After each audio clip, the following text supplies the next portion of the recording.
Hello, guys, gals, and non binary pals, and welcome to the Fae Realm. And we went live just in time. Welcome in, Majestic Goose Network, coming in from the talk back after Crits and Dits Campaign 1, where, you might have seen three of us about a half hour ago.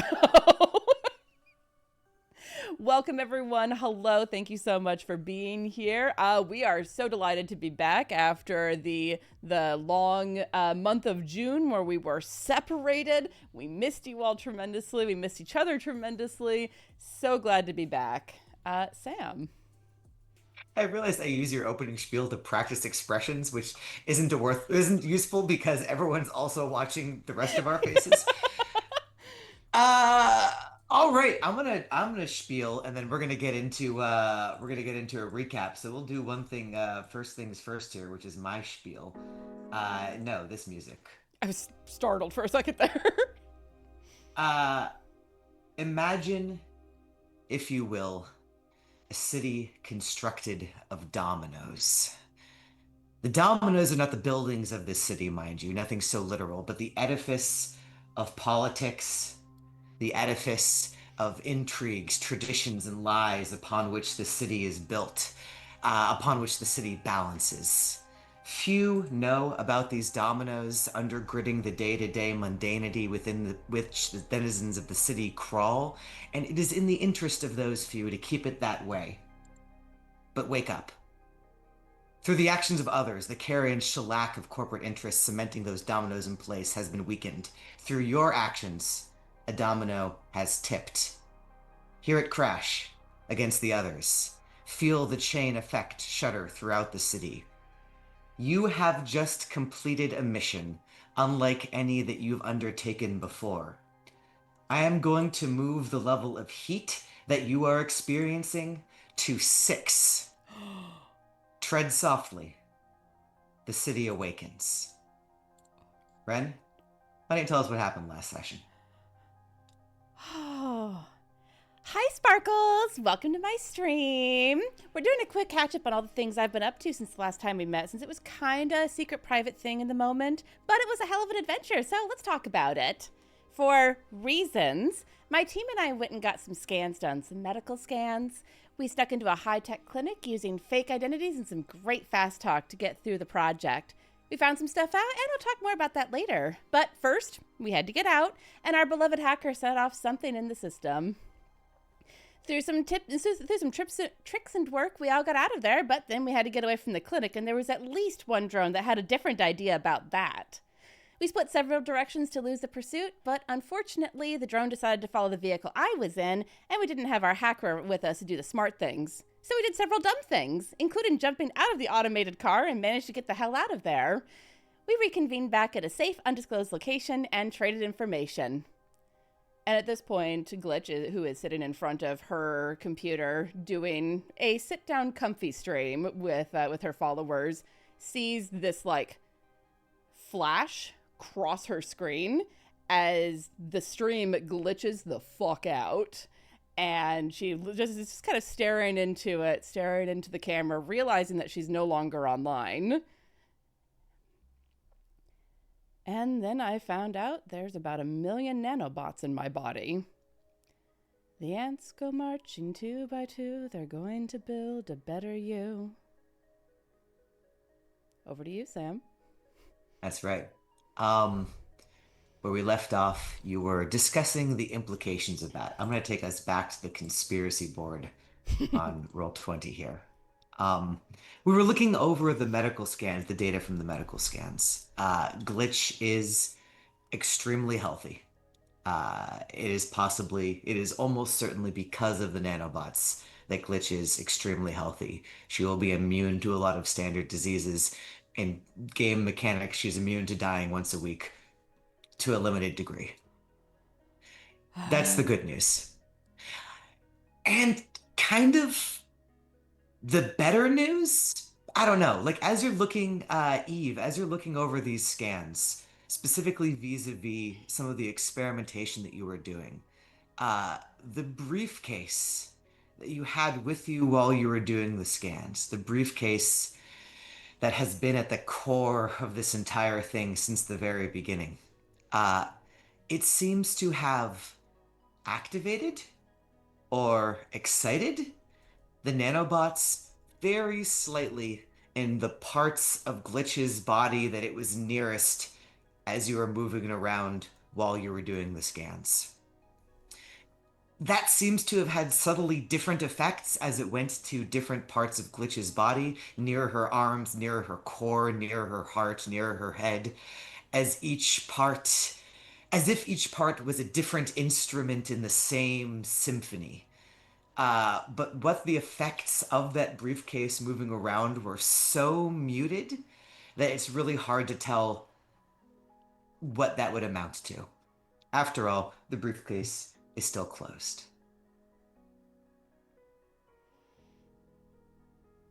I guess my first question is Eve. Is there any like follow up information you're trying to gain? Eve and I know Vale was in there, and obviously Glitch. Is there any follow up information you're trying to glean from the medical reports that you're kind of looking at in front of you? I think Eve is specifically looking for I don't know how, but any indication of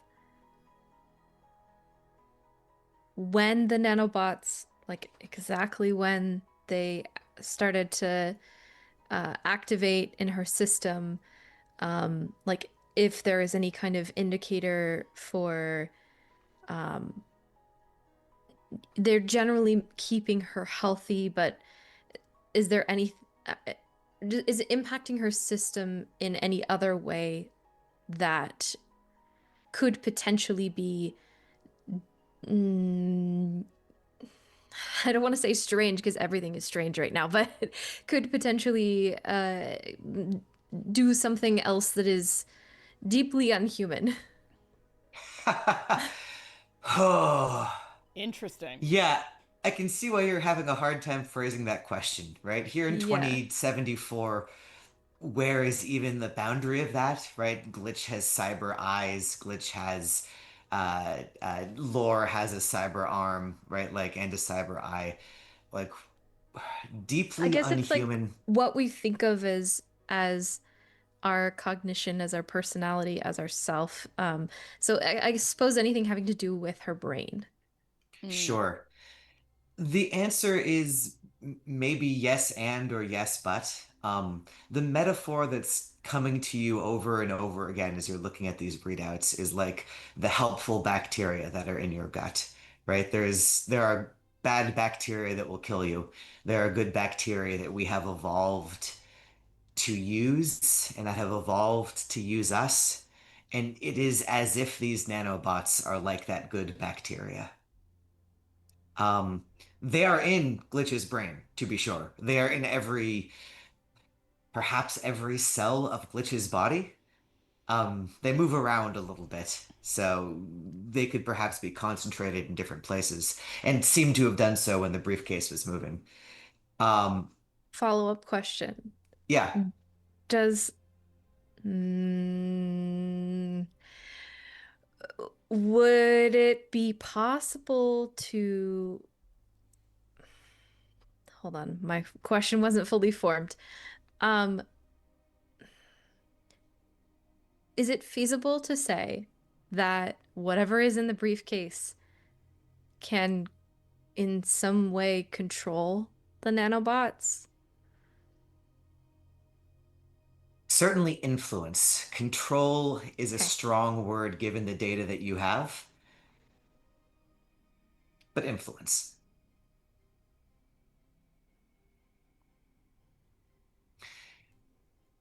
Glitch, how are you feeling as this all sort of drops out, right? Like this is the information that's being presented before you. um, I don't think it's entirely registered yet. Like, how do you register that your body is just filled with billions of things that were put into you as a child that you were not naturally born with, assumedly? It's like thinking about all the mites that are on your eyelashes. She's just kind of itchy all Hmm. over Hmm. in that, like, can't quite sit still kind of way, pacing around thinking about all of this. but just like not fully able to cognate what it all means. Yeah, absolutely. Um, if she's able, at some point when like she's settled a little bit, um, Eve, do you know? Can you tell if was there any? I don't remember if Vale managed to get any of this in any of the other information that would have been in the files about me and perhaps this. But if was there an experiment number, a case number, anything like that, I cannot have been the only one this was done to. That's too expensive to do it on one person. I don't think we got that information. I think we were a little rushed from what I remember. Okay. That's right. You've got the scan data specifically from Glitch's body. Okay. Yeah. All right. I think we need to figure out how to open the briefcase sooner rather than later. We don't know what we're holding on to right now, and I think that ignorance makes it more dangerous. If for no other reason, then the tool that we don't know we have can be used against us. Yes. So I And suppose so you get. that's what we work on Well, next. I imagine that this scene is gathering back into the room of your hideout. The vending machine looking down at you, and Remy the second looking down at you from the vending machine. Sorry, yeah, Eve, go Quick for it. question. I can't remember. Ren, did GlitchAngle tell Eve about Madeline yet? Or just that something that they needed a babysitter? Not yet. Okay. But I think that's a good point. Is Vale in the room with us right now? How soon after the job is this? Well, Eve was not in the car with me and Lore, so whenever Eve We shows up, jumped out. Oh, yeah. It's at least the next day, right? Time has Okay. passed. Cool, cool, cool. Vale's probably not there yet. okay.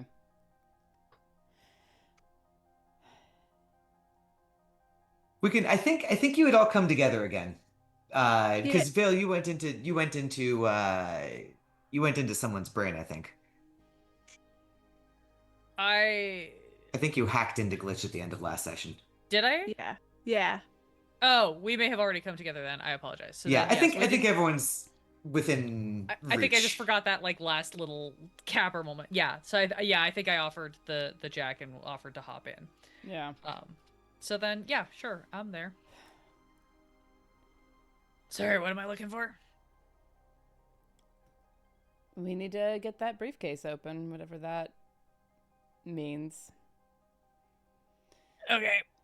So I haven't done this a whole lot, but I've done this a couple of times, and it's really going to depend on how much of you is you and how much of you is those things. Because if it's those things, I can probably get into them, and if it's you, I probably can't, because I can read machines, but not minds.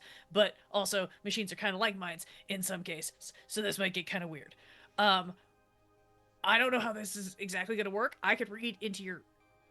Provided you give me permissions, right? Like, this is all based on if you unlock things.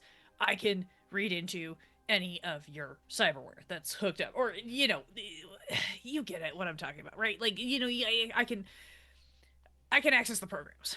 I can't access your actual like Jello, because that's not what I have access to. I have access to the electronics. But if your Jello and the bots are talking all to the electronics, I might be able to sort of get into some things or help use the electronics to enhance things that are going to let you access. I don't know what's going to happen, but I'm willing to poke around and look. What specifically do I need to look for? Because this, I have not done this before. I have not done this in other, like I've shared people, like, jack in to like look through somebody else's cyber eyes and stuff, but I haven't like try to get into like an actual human subconscious. Well, and I think that's where we're going to have to go, isn't it? Because that song was pulled from a very deep part of my memory, that whether that was intentionally erased or I buried it because trauma, unclear at this point, kind of doesn't matter. Although, if we want to couple your technical knowledge with assistance. I'm not gonna tell you what to do. That is an option. Eve, I'm gonna need a babysitter. Okay. Through means You don't- have a child? God no. Oh God, do you have a kid? God no. Okay. I'm not great with children. Babysit me as we try something. Oh, Through methods, we're not going to discuss how, I've come into possession of Madeline. really? Yes. I don't really take drugs, ever. So I need someone to make sure that if the trip gets bad, nothing bad happens, or the bad effects are at least minimalized. And perhaps at the same time, while things are flashing up all over the place, Vale can get in there and see what's being unlocked. Oh, Is don't, this don't give something- me that disappointed look. I hate it when I get that look. Get used to it. I'm not disappointed. It's just dangerous. Yes, well, being shot at by a drone is also very dangerous. I actually Everything think we're it's doing with this. I think it's a rather good idea, actually. Okay, I'll take it. Yeah. We don't have a lot of options right now, and this seems like a good one to get some answers. I don't know. And of course, that doesn't answer any of the questions of what is in the briefcase, which is the next issue. Maybe it does though. Maybe. If the briefcase interacts with your bots, then maybe your bots know what's in the briefcase, and maybe I can talk to your bots. I hate it. Let's do it. Glitch, this is I know this is kind of a personal question, and I'm really sorry about it. Do you have an avatar? Yes. Okay. Is your avatar linked into your cyberware? Well, yeah, that's how I connect in. Right. I'm just saying, I can't get into your meat jello because I'm not a scientist. But if your avatar is linked to your brain the way my avatar is linked to my brain, there might be a way for our avatars to talk.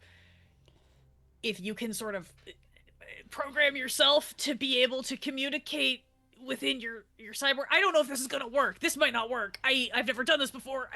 This is not. I have no All my idea. friends are digital. I have absolutely no idea if this is going to work, but I think I see what you're saying. Do a mental digital handshake. Something that'll tell your implants that I'm safe, so that I don't get booted from your system because I'm, like a virus, right? Like I don't. Yeah. So this, on the medical side, technical terms and computing doodads are beyond me, but if GlitchAngle has any kind of control over the nanobots, ostensibly she could tell them not to touch you. But right now they're probably acting more like something natural in her body, like bacteria or red blood cells, and they're the white blood cells, whatever, what have you. They might, it's, invading things into the body, not a good thing. Body doesn't like that.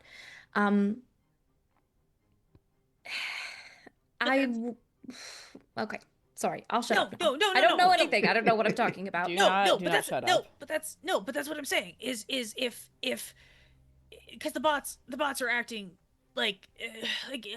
oh god, biology, it's been so long since I read a textbook.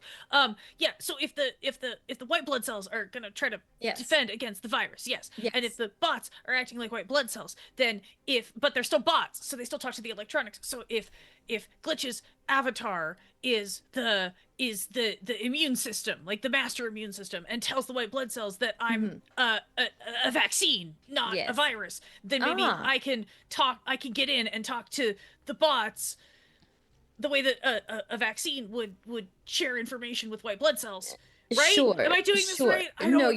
you're doing this right. Vale's nose is bleeding a little bit. I just think that's a whole separate thing from the Madeline. I don't think we should do them at the same time. Madeline is very finicky, um, and has the potential to do some significant damage should the retrieval go poorly. So I think we do them separately. In Okay. which order? But let's. I think. I think let me try Jack in first, because if that doesn't work, the Madeline might open the door, or at least open, even if not to me, if to you, right? Right. All right. I think is that right? Looks at Eve. I don't know what's right anymore. I am far out of my depth. Glitch is going to hand Vale a tissue. You're bleeding a little. Oh, sorry, my bad.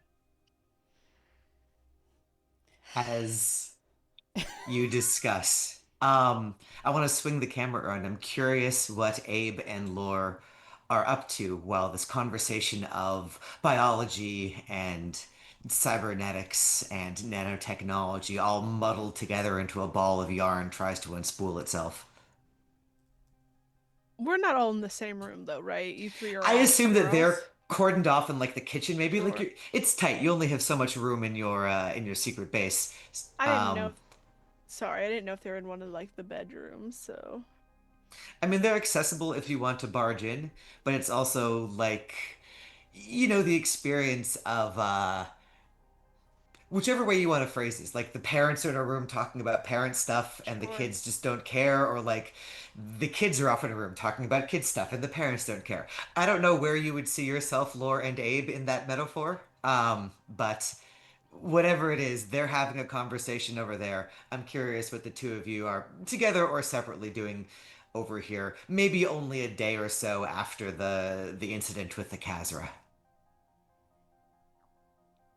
Also, which one of you went off with the knife? I guess it must have been either Eve or Glitch It was who Glitch.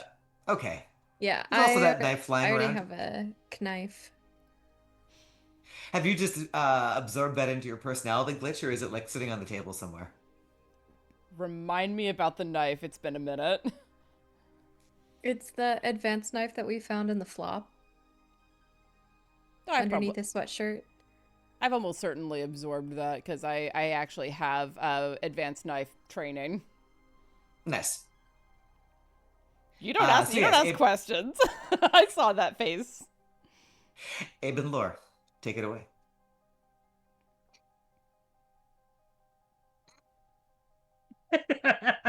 Just a standoff between the two of us.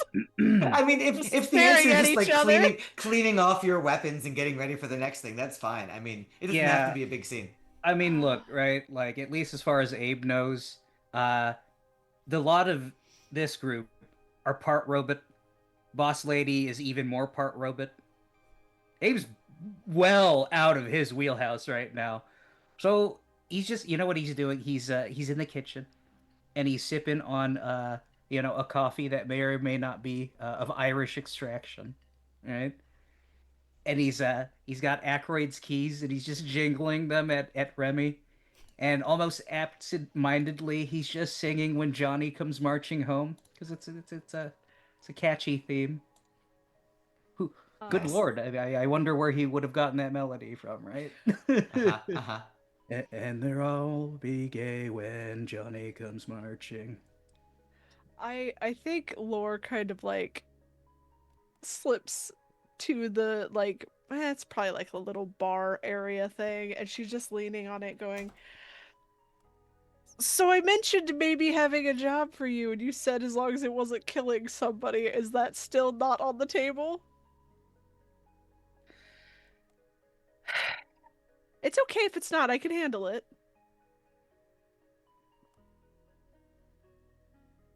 Let's be clear about, I guess, my utility to the group, Sure. right? You, ex-corper, got all that expertise. We got a doctor slash, mistress of the night. We've got a hacker raccoon, and we've got an influencer who can summon flash mobs, seemingly out of nowhere. I know how to do one thing and one thing only, and that's this. So, yeah, who do we gotta kill, and I why? I don't know yet. I I'm indebted to a man that is a part of Drive On. Uh, Oh, is that how you're able to escape in one of those robo taxi thingamad dudes? yes. When I asked him what I owed him, because I already owed him one thing, he said, I don't know, maybe kill a guy and he'd be in touch. Abe, your thing does not have to be killing. It doesn't. It does not have to be that. If you don't want that, if you want your life to be something else, we can figure that out. You say I'm ex corpo and I have knowledge of that, but my real skill is that I am a chameleon. And honestly, you could be too. You're already off the grid. Do you know how easy it would be for you to do what I do? You mean kick ass and look great doing it? Yes. Yes. Actually, yes. And I know somebody who can even get us the clothes. If you want something different, we can change what you do. I don't think the only thing that you have going for you is that you can kill people. I don't believe that. You've proven that you're not. And I swear to God, if you tell anybody we had this heart to heart, I will fucking kill you myself. Well, look, we owe that fella of yours over at Drive On an immense debt of gratitude. Uh, Going up against one of those vertical takeoff and landing drones, that's hairy.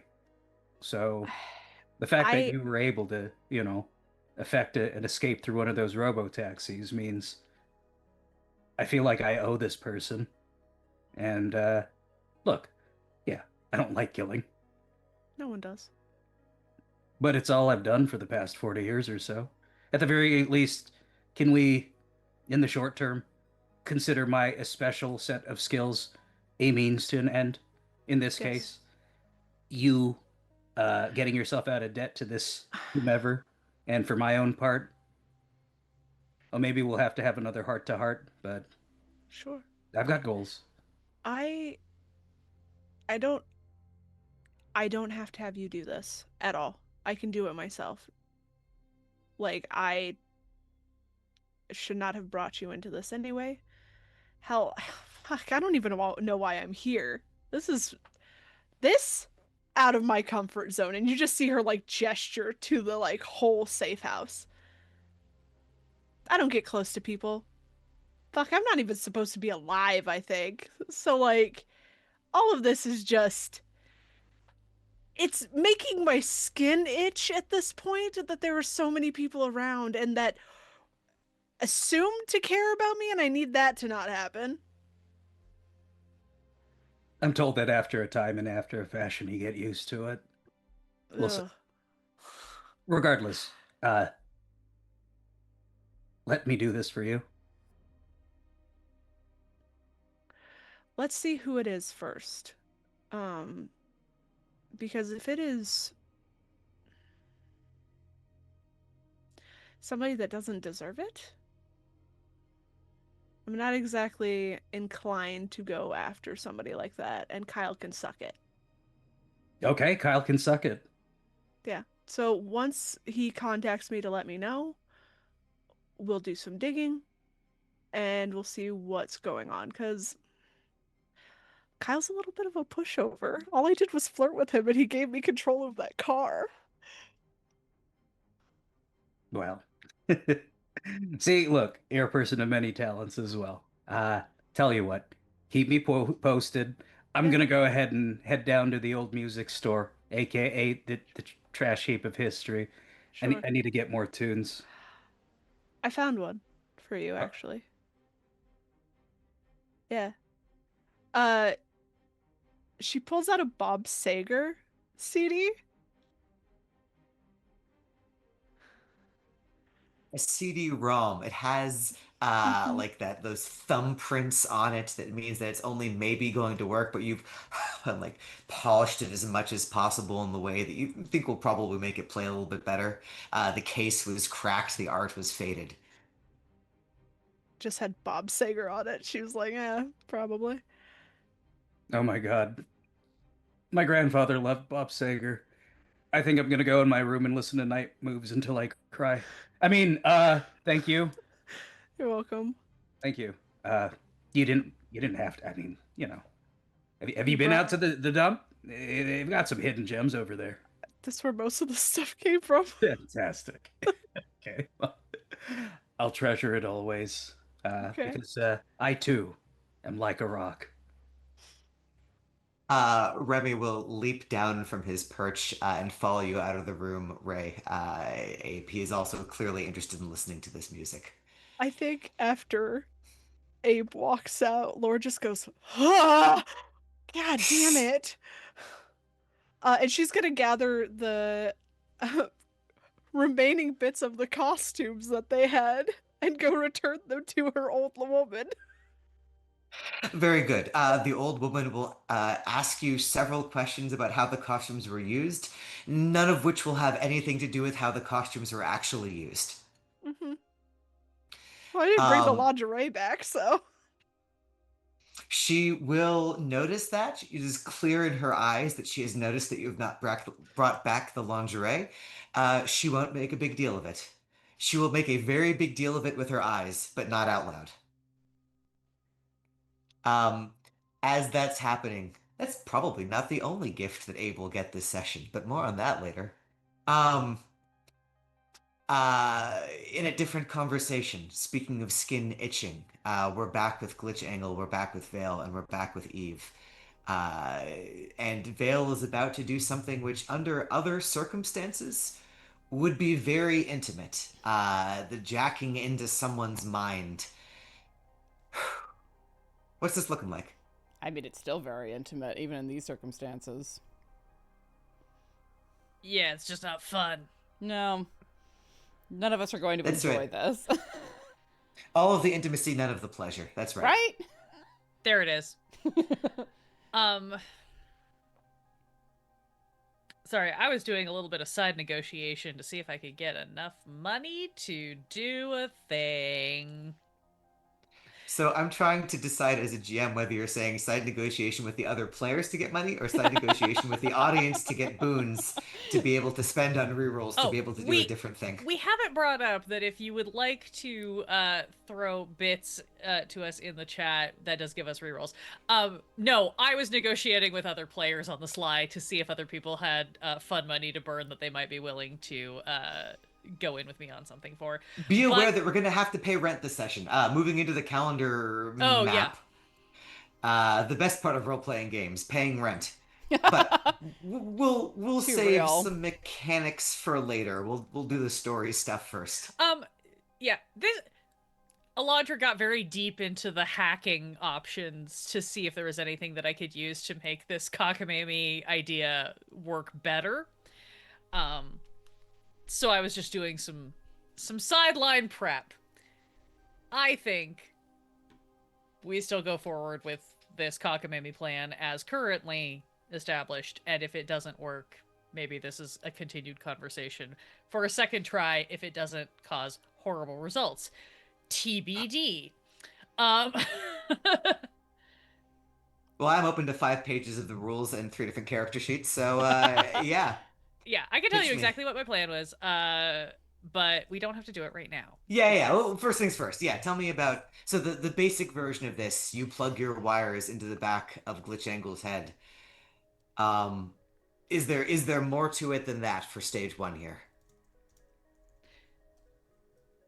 Uh Unless anybody else has other specifics or ideas that they want to do beforehand, I think it is just I think this is just a screw it we ball moment. Pretty much. Okay. All right. I would like you to roll a programming check, please. Intelligence and programming. Vale. Great. First roll back from break. This Woot. will be absolutely fine. Gonna set the tone for the entire second half of this arc. Yeah.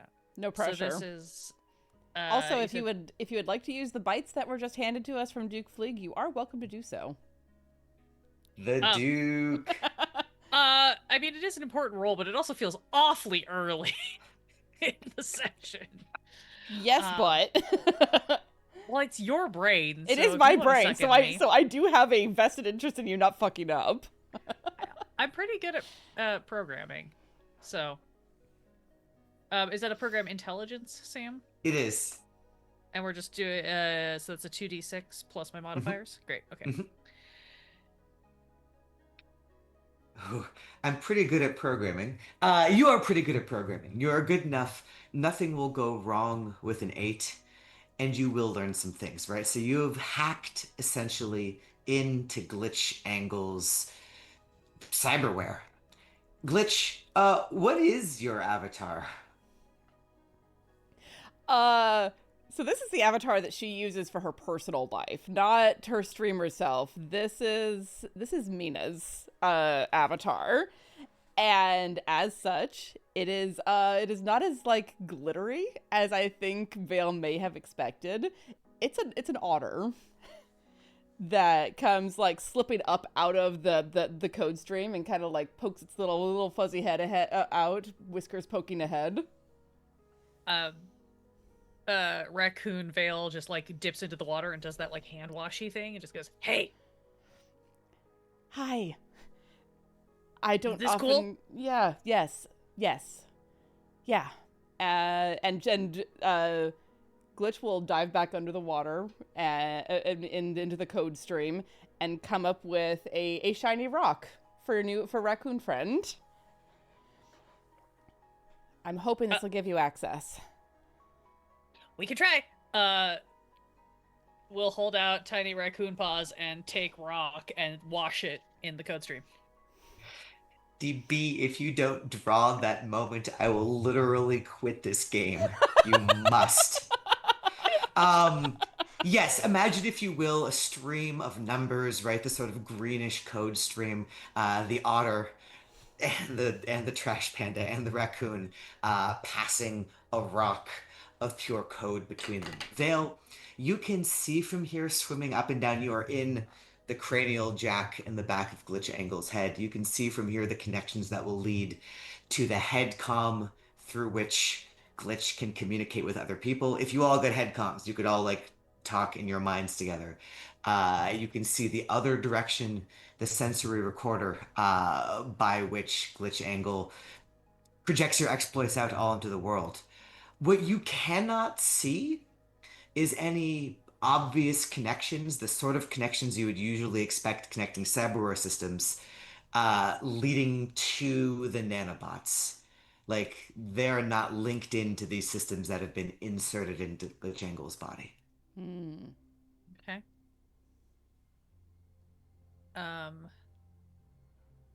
Give me one moment while I look at my verbs.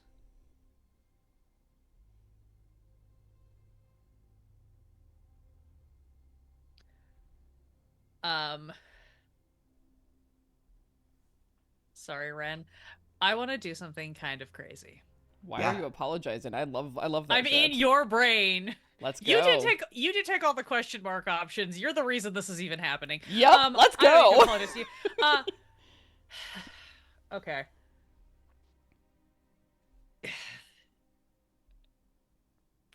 I want. God, this is fucked up.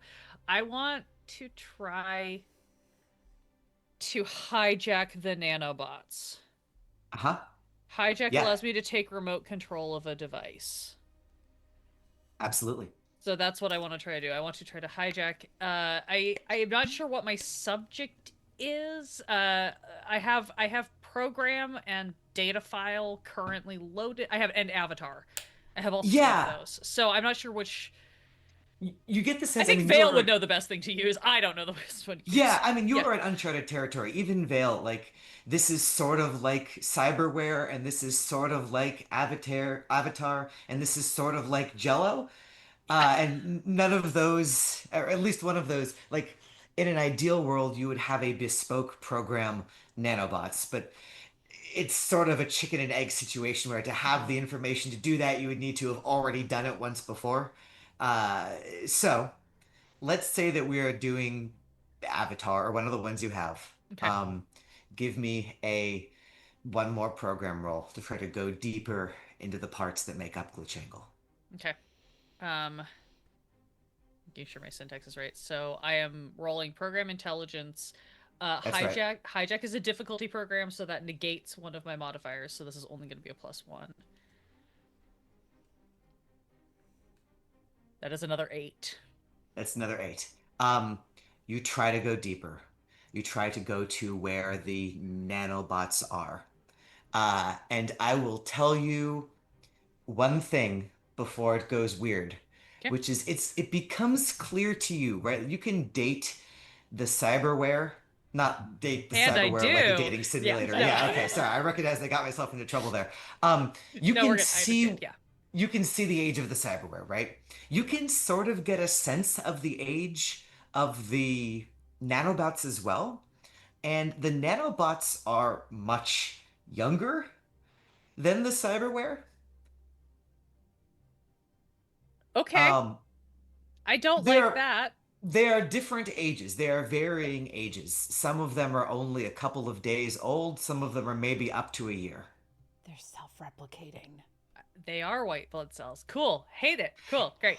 And as you realize that and you try to hack in, you are violently expelled from the stream as if the nanobots flare up in response. You feel that glitch in you. You feel that like a white blood cell response, right? Like a flash Hadouken! of fever, like a flash of headache, right? Like as your body tries to eject. Vale, I'm going to need you to make a mental saving throw. Yep. What is that roll? You are rolling a d20 or trying to roll higher than whatever your mental saving throw number is. Great.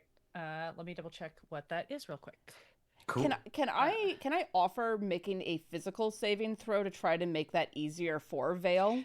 Absolutely. Do that for me, Glitch, right? You were trying to tamp this down. Yeah. So start me off with that physical saving throw. Amazing. And I have advantage on that because of the nanobots, ironically. That you do. It feels as if you can... We humans cannot... Eve, you asked about superhuman abilities. I cannot tell my immune system to calm down and allow a virus to get through. Glitch, you feel like you maybe sort of can. Roll me that d20 with advantage, Glitch. As soon as my keyboard and mouse decide to cooperate with me. 2d20, keep highest. In the suspenseful quantum moment.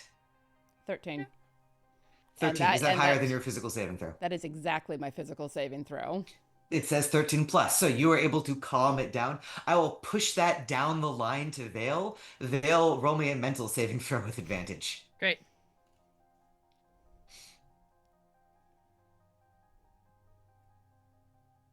That is an 18, thank God, because one of those would have been a natural 1. My mental saving throw is a 13 plus. Great. Then you will take half the damage I am about to roll. Before you tell me that, did we have time to recover from the damage we took in the last fight? Only 1 hit point worth. Great, thank you. That's important for me to know.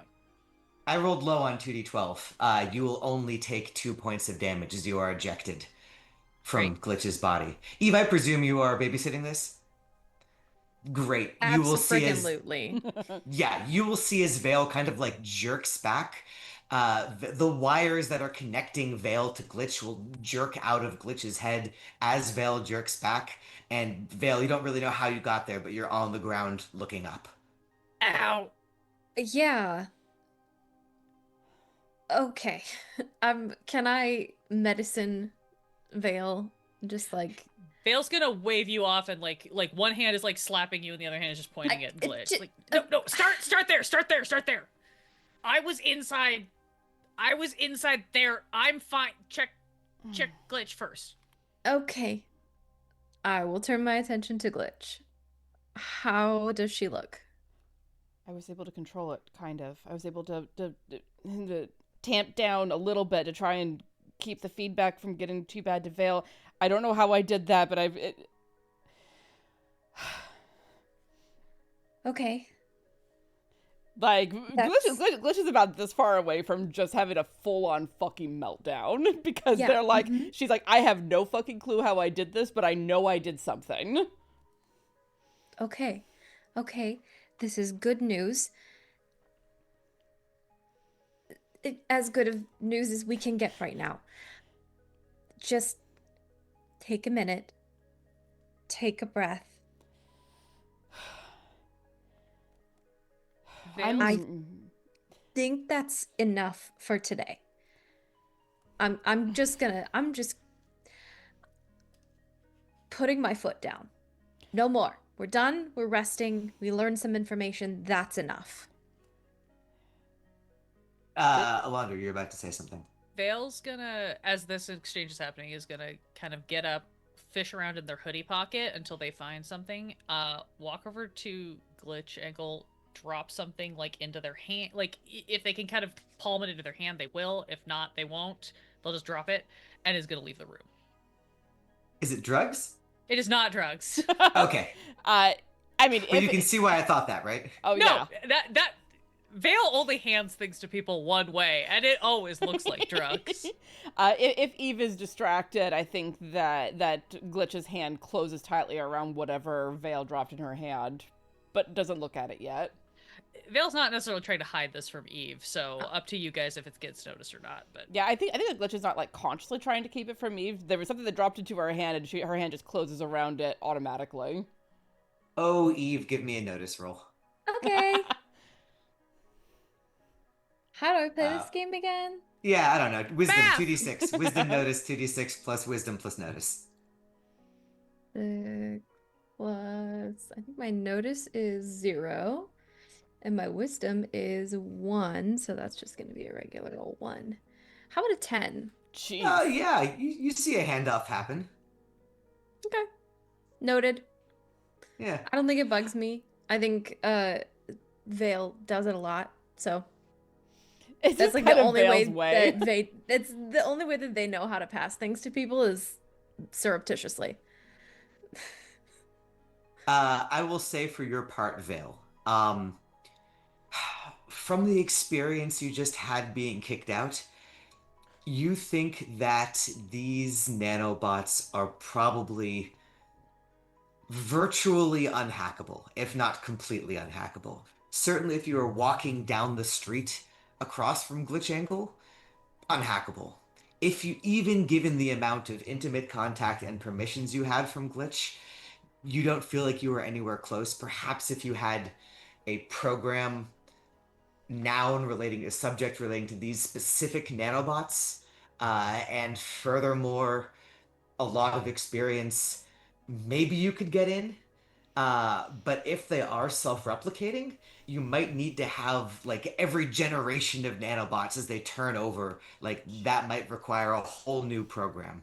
The amount of security that these things have, the amount of insularity that these things have, seems to be more than you've ever seen in anything else. cool, that's exactly what I wanted to know.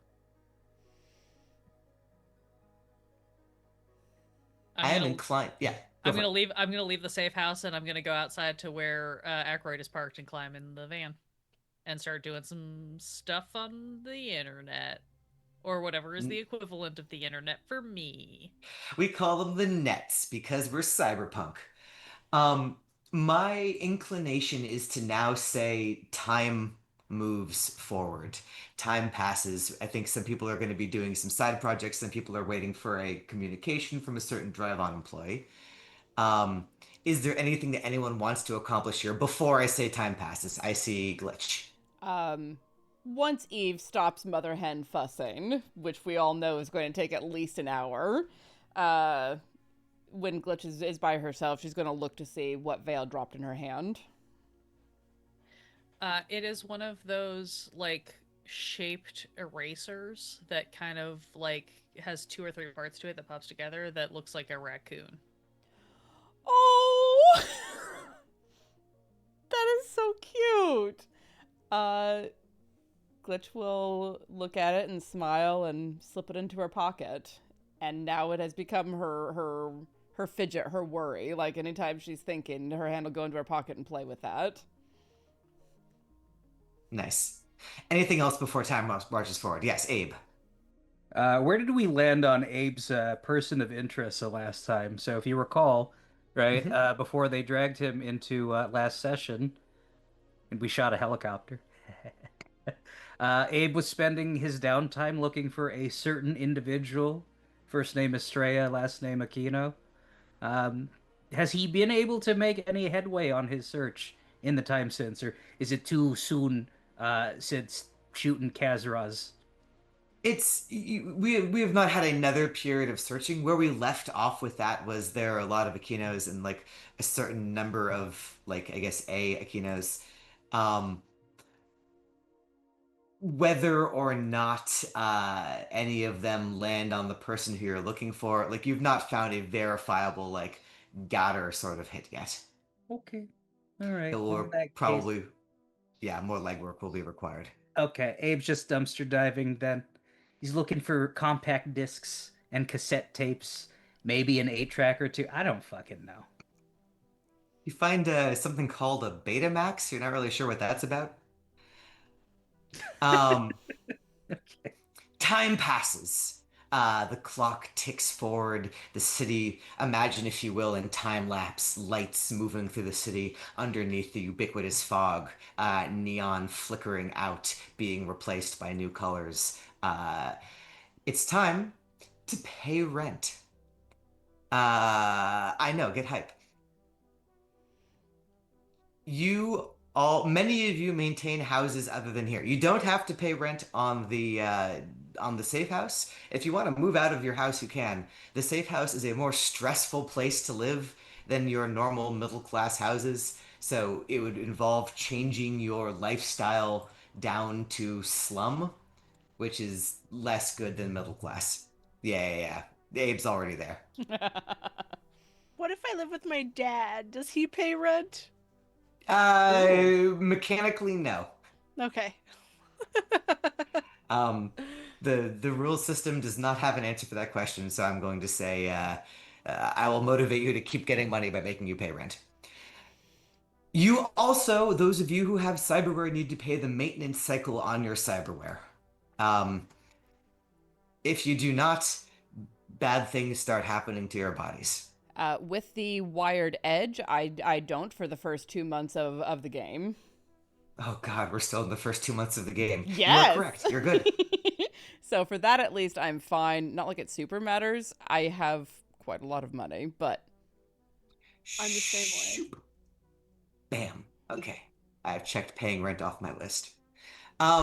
Elsewhere, other things going on. Someone asked me earlier on about getting rid of heat. There are a few ways to bleed off heat in this system. The first way is to literally just lie low. If you spend an entire month lying low, your heat will go down by 1. The problem is it gets harder to do that going on. So to make your heat go down a second one, you have to spend 2 months lying low. And then you have to spend 4 months lying low. So like if you wanted to get rid of all of your heat, you would be staying underground for like the better part of a year, or maybe actually a year. Second option, according to the rules, is turn yourself into the authorities. Ah, That would certainly make your heat go away. Um, Paying bribes, if you can move enough money to enough people through enough contacts, you can make the heat go down. It is 1d6 times your current heat, thousand of dollars, doubled because your heat is higher than 5. Uh, the last one, you could do free work. So if you decided to find one of the 2 or 3 corporations that hate you and do a job for them, that would make your heat go down because you've done a job for the corporations that hate you. And finally, if a reprisal attempt has been sent after you and you defeat it, that will also lower your heat because the company will say, okay, it's clearly not worth it to keep sending resources after these guys. Sounds like it's time to bait some reprisal, guys. I mean, it would not surprise me if some reprisal starts coming at us. And this is worth mentioning as you are spending time on the nets over the course of the next several days. You realize that there's a problem, which is the AirSats clinic that you hit had security cams. You did not turn those security cams off or erase them at any point, which means they have footage of Lore's face under a different name, Nightingale, but it is recognizably Lore. They have footage of Eve's face.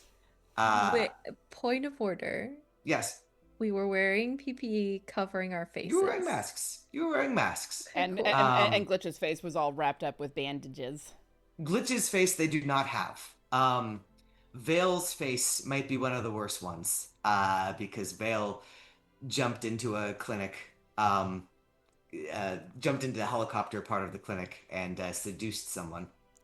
Yeah, I was wearing PPE for the actual, like, pretending to be a nurse side, so I probably had the covering, but I think when I popped out of a vent and 1940s sailored woman in order to get into the hackerspace, I was probably just looking like a maniac.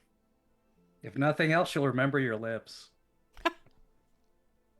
It's true. They're so chapped, y'all.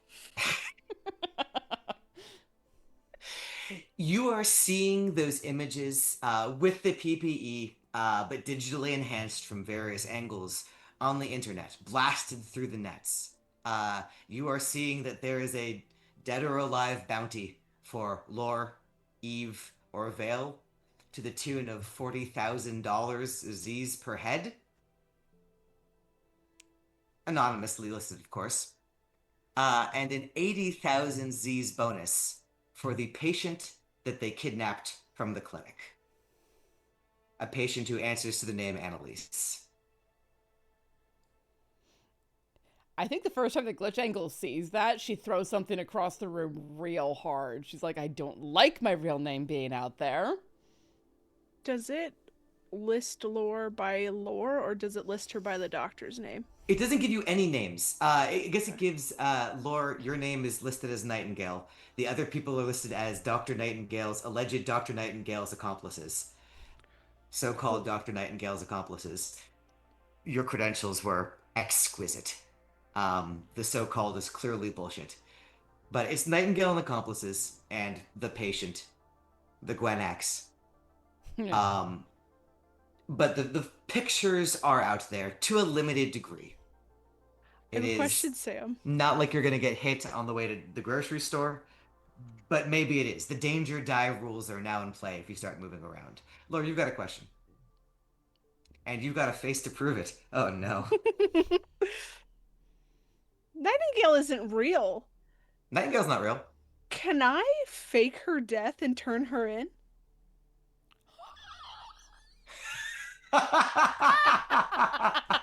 That calls for an immediate music change. That is one way to make money. Holy shit.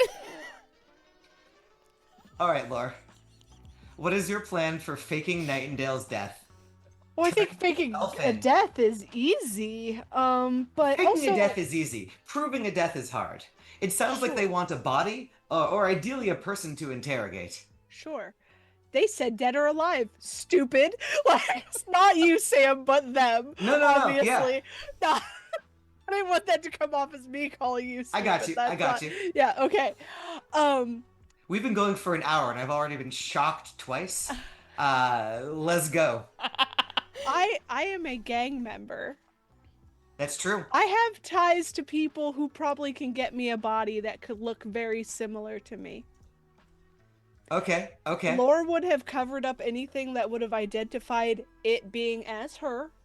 So Mhm. like the hand would have had long sleeves and glove. This would have been covered with prosthetic makeup and whatnot. She just needs somebody with dark hair that is similar height, kind of shaped the same. So you are rolling into the Jack's hideout, asking for a body on loan, or perhaps to keep. Yep. Right on. We're going back to the map. Are you going alone? Yes. For this, yes. You are traveling the streets of Wokeland. There is some danger. I would like you to roll a d6 for the Shit. Wokeland danger die. As a reminder, the danger die rules. Every area has a different die. If you roll a 1, you're in danger. So the bigger the die is, the less likely you are to be in danger. Wokeland's a fairly anonymous place, so it uses a d6. Oh, it would help if I did the right thing. So /R. No one's triggered the danger die yet, which just increases the odds of it happening right now. Oh my gosh, Sam. Mother. God damn it. Hey! Okay. Cool. Drop those pagers in the chat, y'all. God damn it, it's always me. So, I'm gonna leave us in suspense on that for a moment. I want to ask, are there any other, like, big activities? I want to get more people rolling more danger dice. That's, like, the explicit thing here, right? If other people are going to other parts of the city for other reasons, we're gonna get all the danger dice at the same time, and if multiple of you get dangered, that's even funnier. Of course. I think in that case, I have to pitch a very terrible idea I had. Go on. Again, I'm so sorry. Glitch told us her real name. I want to go check out her family because I want to see if I can find somebody else with maybe less security on their records who might also have some nanobots. So I want to go I want to find some portal where I can try to hack and find out more about the rest of her family. Nice. So, Vale, you are rolling up to the hills. The neighborhood up as far east and still east as you can get, away from the bay, almost but not quite over the fog. Let's say right up in that fog. The neighborhood that has gated houses, security sniffing down the streets. Are you ready for what the danger die is for this? Change I know layer it's gonna tokens. be bad. Ooh. Will you roll me a d3, please?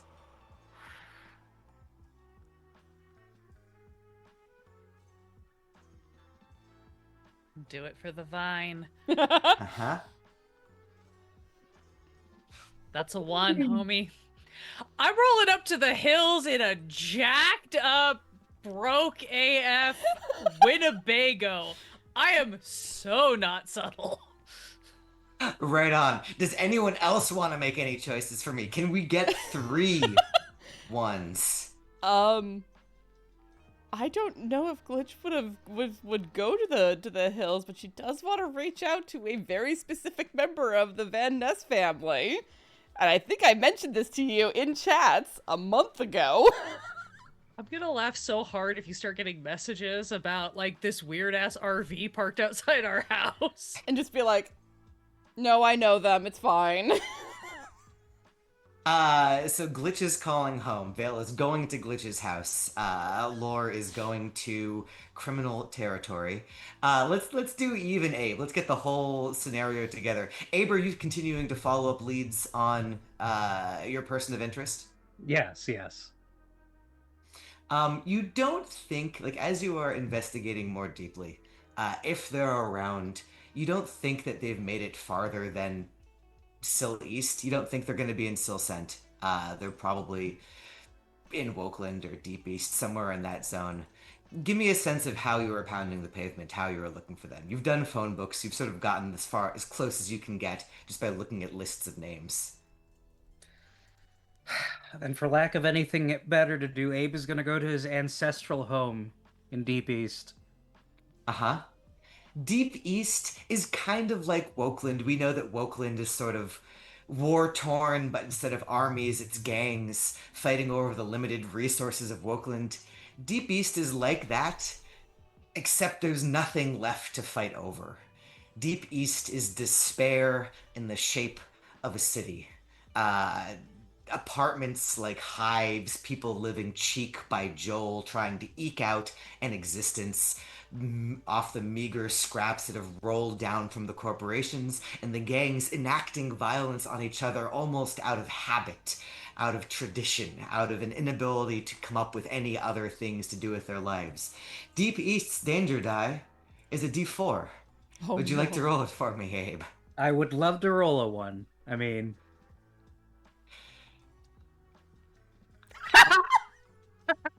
And then he fucking does. 3 danger. Oh. Eve, I assume you're sitting around safely at home, or tell me if it's doing otherwise. What are you up to? Well, I had thoughts. They are in my brain, in my little home in Vanstown, all by myself, in my cushy apartment, doing nothing. Beautiful, relaxing, somewhere off, not immediately on you, but like in the next room is your pager. No one would need to page you today. There's no cause.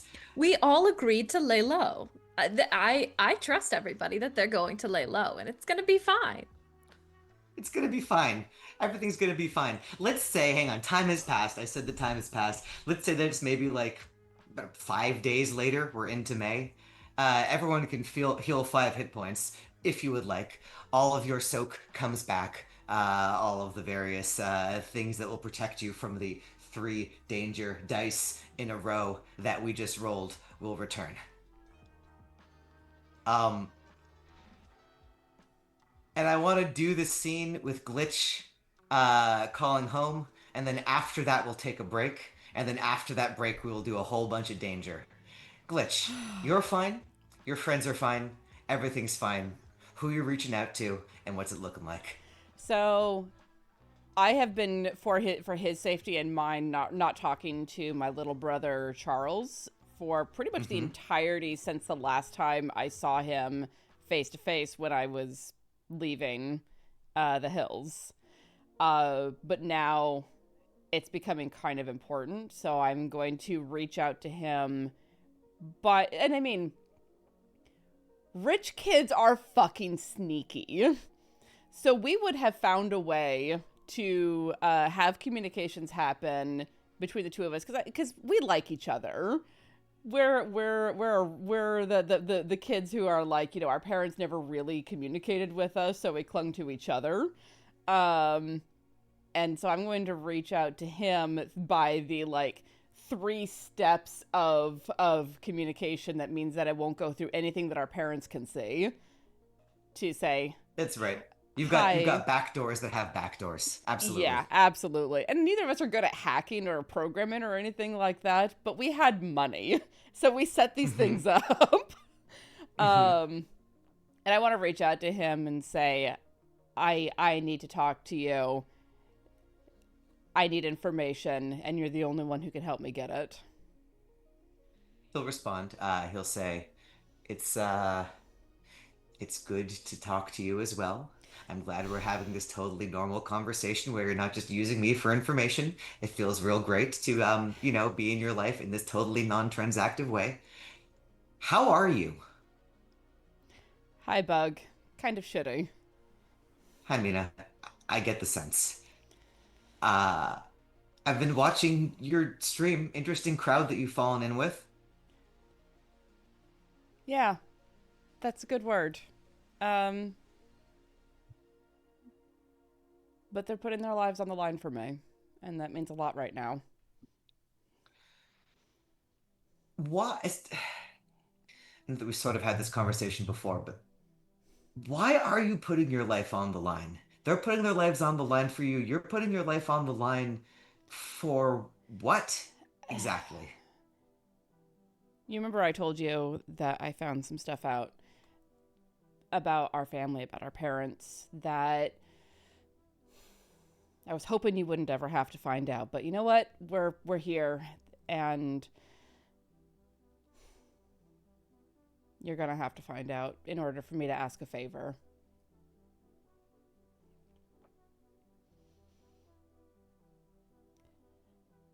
I I was experimented on as a kid. As Oh a young shit. kid. Yeah. Like, what do you mean experimented on? Like, Like, because like growing up in our family is a psychological experiment, but true. I don't think that's what you're talking about. No, that was the one that I knew about. The one that I did not know about, there was an Acosidine doctor who came and visited a lot when I was really young. And yeah, you're right. Acosidine doesn't have doctors, except that they do. That's true, but it's not why I'm making weird faces. Do you remember? Do you remember something like that? No, no, no, no, no. It's just when you said doctor. A doctor came by the house like 2 days ago. Who? Did you catch a name? I don't know. He was just some doctor. He went and talked to mom and dad. But it was weird. It seemed very formal. I'm sure it was. Can you get into the doorbell and get a picture of him? Yeah, yeah, absolutely. He will go get that information, send it across to you. It is absolutely Dr. Marcus T. Spine.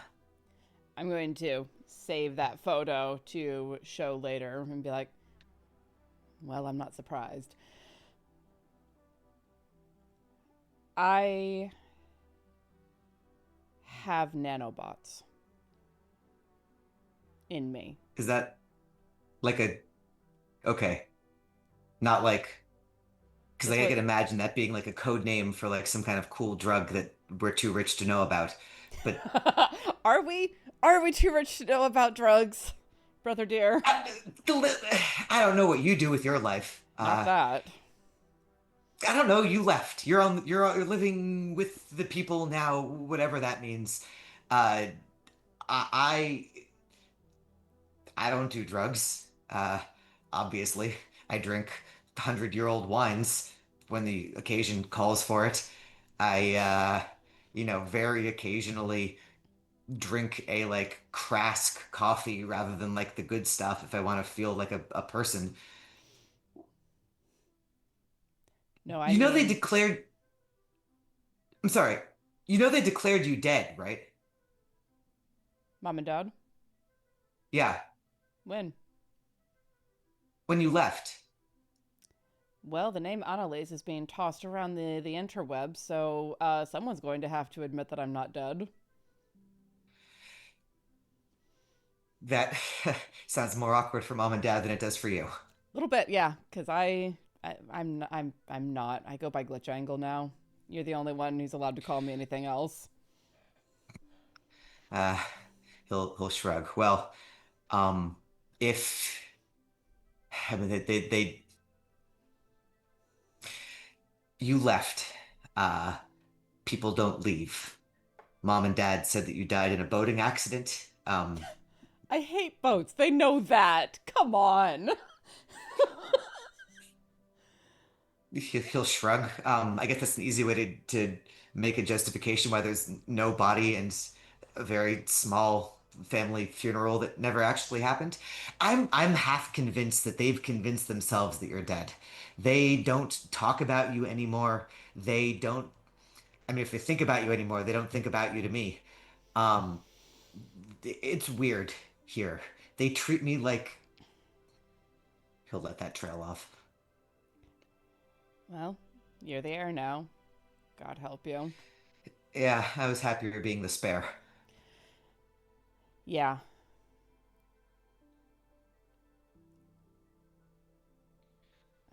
There was You could. Sorry, go for it. no, go ahead. You could. I don't know. I don't know what it means to have nanobots in you. Um, you could still just walk away.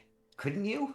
You could hop on whatever people take to get places that aren't helicopters, um, and just leave. You don't have to put up with any of this. You're free. Are any of us actually free, Bug? I thought I was up in that walled garden. I thought I had all of the freedom of choice that I could possibly want. And then I started finding out about the stuff that our parents were involved in with the Cassadine. And that was before I found out that I was a goddamn science fair experiment. With Dr. Bet you got Wen. someone a medal, though. I got what? I said, bet you got someone a medal, though.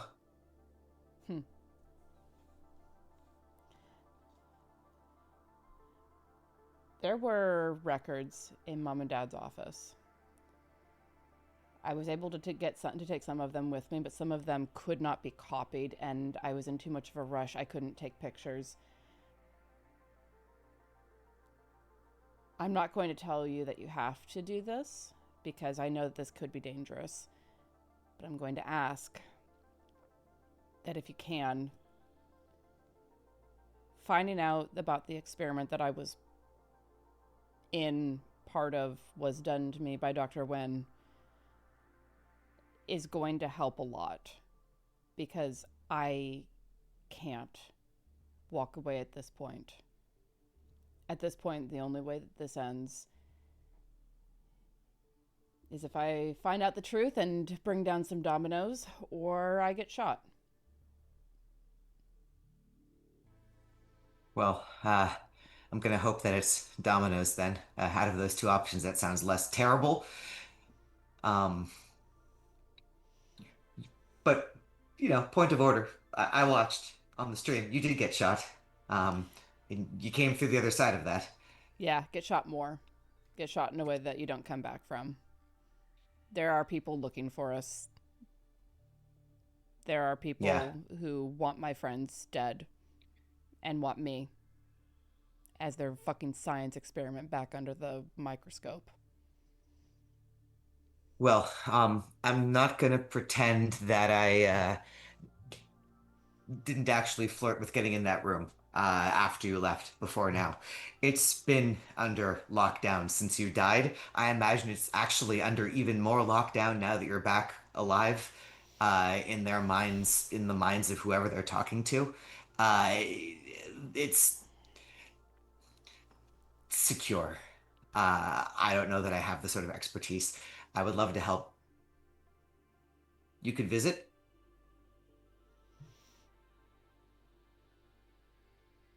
If I walk into that house, the chances are very good that I will not be allowed to walk back out.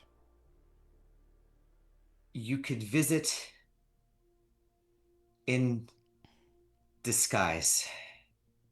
He'll look at the camera. I mean, we're already planning. It's what, early May? We're already planning for the Doolittle Day celebration. It's going to be as big as it ever is. Um, Doolittle Day. It's a family tradition. It's a tradition of the rich people. May 20th, everyone pretends to be poor. Rich people love doing it. You dress up in your finest, like, torn denim, and you eat the most expensive, trashy food. And you do whatever it seems that poor people would do. It's I not think it's not catered by Krask, but Krask is involved. Exactly, right? Like, this is the sort of thing that, like, it probably took you until you were 16 or 17 to be like, wait, this is awful. Is this awful? Why is no one talking about how terrible this thing is? But it's just like a standard celebration amongst your class. I think that the glitch kind of actually clocks it and goes, I didn't even think about that. If I do come up, Yeah, will you help me? yeah. I could be your guy on the inside. I could what do you call that? I could be your guy. That'd be cool. I could do that. I can handle that. I couldn't be like, trying to break in being Ronin, I couldn't be that guy, but I could be the guy who, like, I could be the guy who like, keeps the door unlocked or something. Yeah. Yeah, you can do that. Thank you, Bug. I'm sorry that things became a bit transactional. I don't want that to be that way. All we've got. I was just joking. Like I get it. I know. But you were right too. I should have reached out way before now, and I'm sorry. I know you, Mina. I know that you are living your life in a way that you had not been able to live it before, in a way that I can only dream of. I get that you don't have time to call me every day and reassure me, and I'm too busy trying to, I don't know, figure out how to run a family estate really to talk every day too. But like, um, I don't know where I'm going with this. It will be nice to see you again, even if you're in a disguise. I'll send you the guest list, and you can have that super cool hacker friend hack you onto the guest list or something. Aren't they And great? just really cool. Your friends are cool. I never really had cool friends or really friends who weren't also employees Yeah. of mom and dad. Anyway, it's really cool that you have cool friends. He'll as he's saying that, you'll see him typing in a thing, and he'll send across a guest list, which is just appearing on your screens now. Brilliant. So yeah, Okay. anyway, you can drop your name onto that probably pretty easily, and then I'll get it back into their system. Yeah. Also, if you want the inside tip on how household stuff works, talk to Javier. Javier knows all of the tips and tricks. Yeah. Okay. Talk to Javier. Noted. And he'll go offline. Now I'll send one last like text message. Love you, Bug. He'll send just a little like two emojis back. Bug heart. Ladybug heart. Uh, and I think that it is on that note of relative calmness that we will enter into our 5 minute break, after which everything will come crashing down. 10 minute break? 10 minute break. Give me some time to create a bunch of random encounters. Let's go with 10 minutes. Yeah, absolutely. Yeah, we'll do All that. right. We'll be back very shortly, friends. Hang out. We'll be back soon.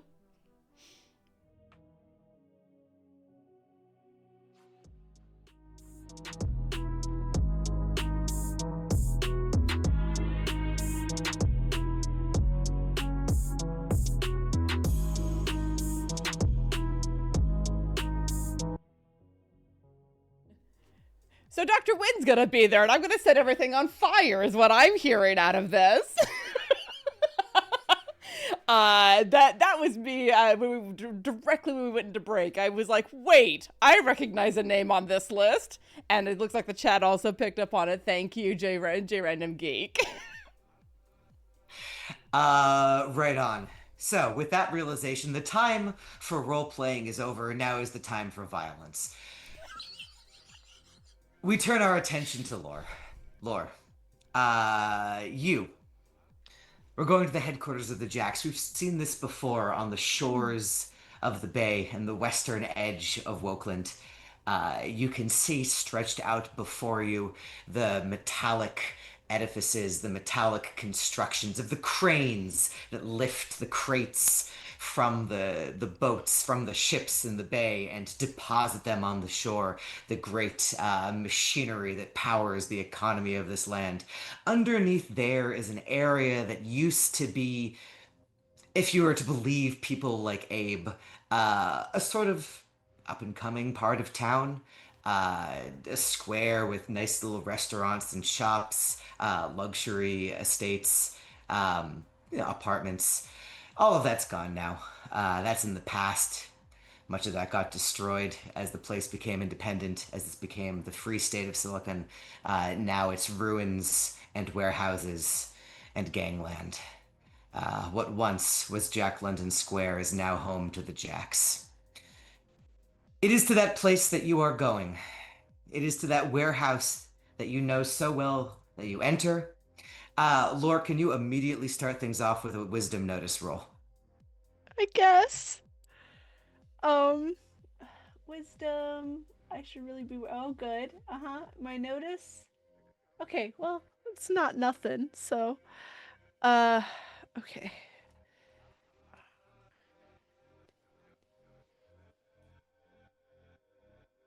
Okay. Okay. What I've learned is if I make silly faces, you roll low. I didn't make the silly 11. face fast enough. Okay, great. So here's the thing. You're going in. You recognize Jax. You know, you don't know everyone's name here, but Sure. you know a lot of the people. You know the faces. You know the look of hungry desperation on those faces. There's a couple of guys who are coming out to meet you. A couple of Jacks wearing the sort of long trench coats, torn up clothes. These guys must be new. They're young. You don't think you've seen them before, but they're kind of moving up on you. As they're moving up on you, you know, they got knives in their hands, and they're like, so here's the thing. I know, Jack doesn't get into a scuffle with another Jack. We gotta put a united front. We gotta make sure that we stick together in the face of all the other gangs. But the way I see it, you're worth a lot of money to our gang, not in a living sense. So what if we just break this little rule just one time, and then we never have to break the rule again? The guy who's standing next to him, kind of moving around to flank you, is just sort of nodding as they start moving towards you casually with their knives. They're like, "We could do this the easy way, where you just put up your hands and surrender, or we could do this the hard way." Do you think they'll let you live if you do this? They'll kind of look at each other. "Let us live. We'll be heroes. We'll have saved the Jacks from the Mazers Are and the you Fairy sure? Boys." Don't you think somebody higher than you would have turned me in if that were the case? Do you know what I bring to this gang? They'll Because kind of if look at each other. Because looking at you two, I don't even know your fucking name. "Oh, but we know your name." Sure. You know my name. You know an alias of my name. "We know that you're a freak, like your brother was, till he died. Maybe that's just the family business."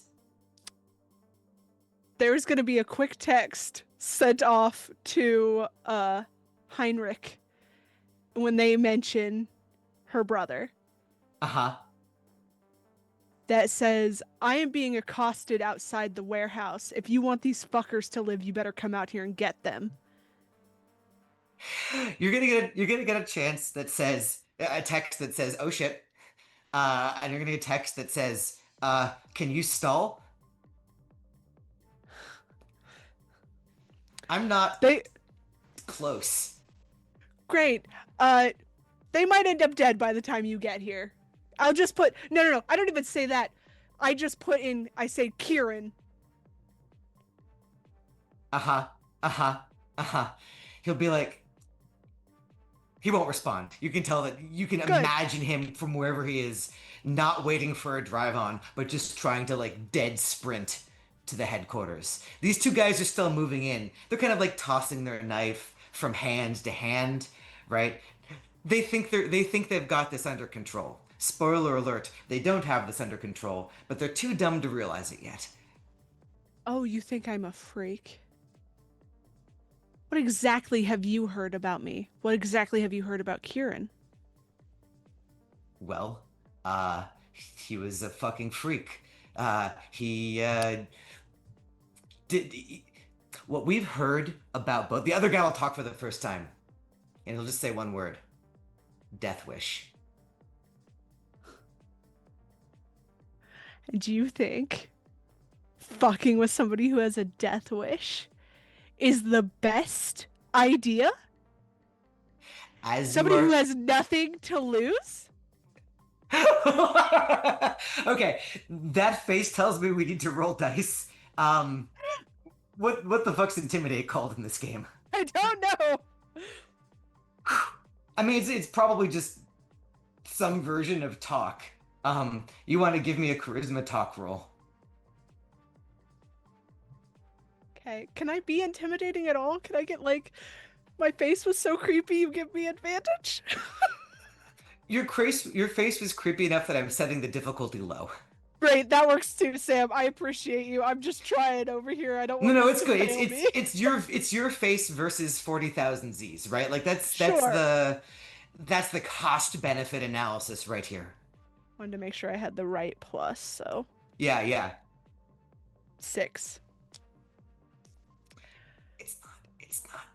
It's That's not okay. that low. It's That's- low. That's it's not okay. that low. Sam, I am ready. You can see the one in front of you kind of twitch and like start to lower his knife, and you can feel the one behind you grab his knife and dive in. Hard cut, what's Eve doing right now? Eve has just poured herself a very like comically large glass of the cheapest red wine you can find, maybe even synthetic wine. Like it's not anything fancy at all, and has just turned up the music in her living room and is just sort of like dancing around, very comfy in her socks, like baggy t-shirt, just totally not at all on for anybody but herself, and is just like dancing around and drinking wine. Yeah. It's probably exists in the world. I'm sorry if it does, but it's wine spelled like WYNE or something, like some like Yes. pseudo wine. Yes. You're rocking out. The music is playing at such a level that you would certainly never be able to hear a pager over it. Yes. A hard cut to Abe. Abe, you're walking through the streets of Deep East, just kind of rolling down the way. In the old country, is there a specific place that you're going to? Well, if we have to talk about what Abe's ancestral home is, Let's get I into it. believe back in the day it was known as Fremont. It's a dangerous thing going to Fremont. Jesus, the irony. It's a sentence that no one has ever said in the history of time before now. But in this world, it's true. And the reason it's true is this. As you move kind of towards the bottom of the map, off into the regions beyond Deep East, as you move south, you start making your way towards what was once Sil South? We don't talk about Sil South. Whatever happens there, whatever happened there, does not bear discussion. But as you make your way in that direction, you recognize, yes, it is the ancestral homeland of Silicon Valley. It's where the idea of silicon comes from. The silicon idea went north, and the south languished, and was ultimately destroyed. It's getting a little post-apocalyptic as you're walking through the streets, making your way down towards the south. You too see a couple of guys. These guys are wearing like full-on like post-apocalyptic gas masks down over their faces. They're holding like stop signs as their weapons. Like they're coming out of the way to like pincer you fore and aft. And the one of them who's in front of you is like, "Who the hell do you think you are?" Well, I think I'm a lot of things, Mad Max, but right now I think I'm trying to get to what used to be called Mission Boulevard. You think you could hamburger help a brother out? The kind of two will look at each other, and one of them will say, "It's been a long time since anyone said that name. Mission Boulevard. What do you think we are? Religious?" I mean, money is a religion of a sort. Who you pray to? Your money means nothing here. We pray to the gods of survival. We pray to the meat that keeps us alive and the water that runs through our body.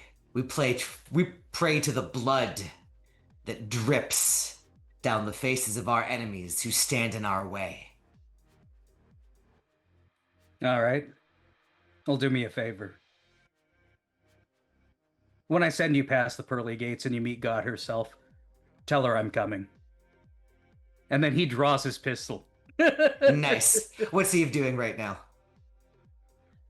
All right, so Eve has sat down on the couch and has like recorded this version of TiVo, if TiVo exists, her soaps that are on during the day.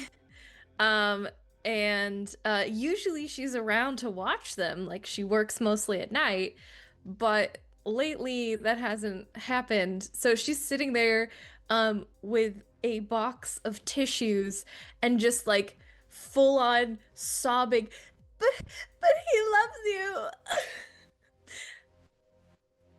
Perfect. Yeah. It's TiVo. It's like TiVo TikTok essentially, right? Like Yeah. all of the TV shows for this modern era come out in like 30-second to 3-minute clips.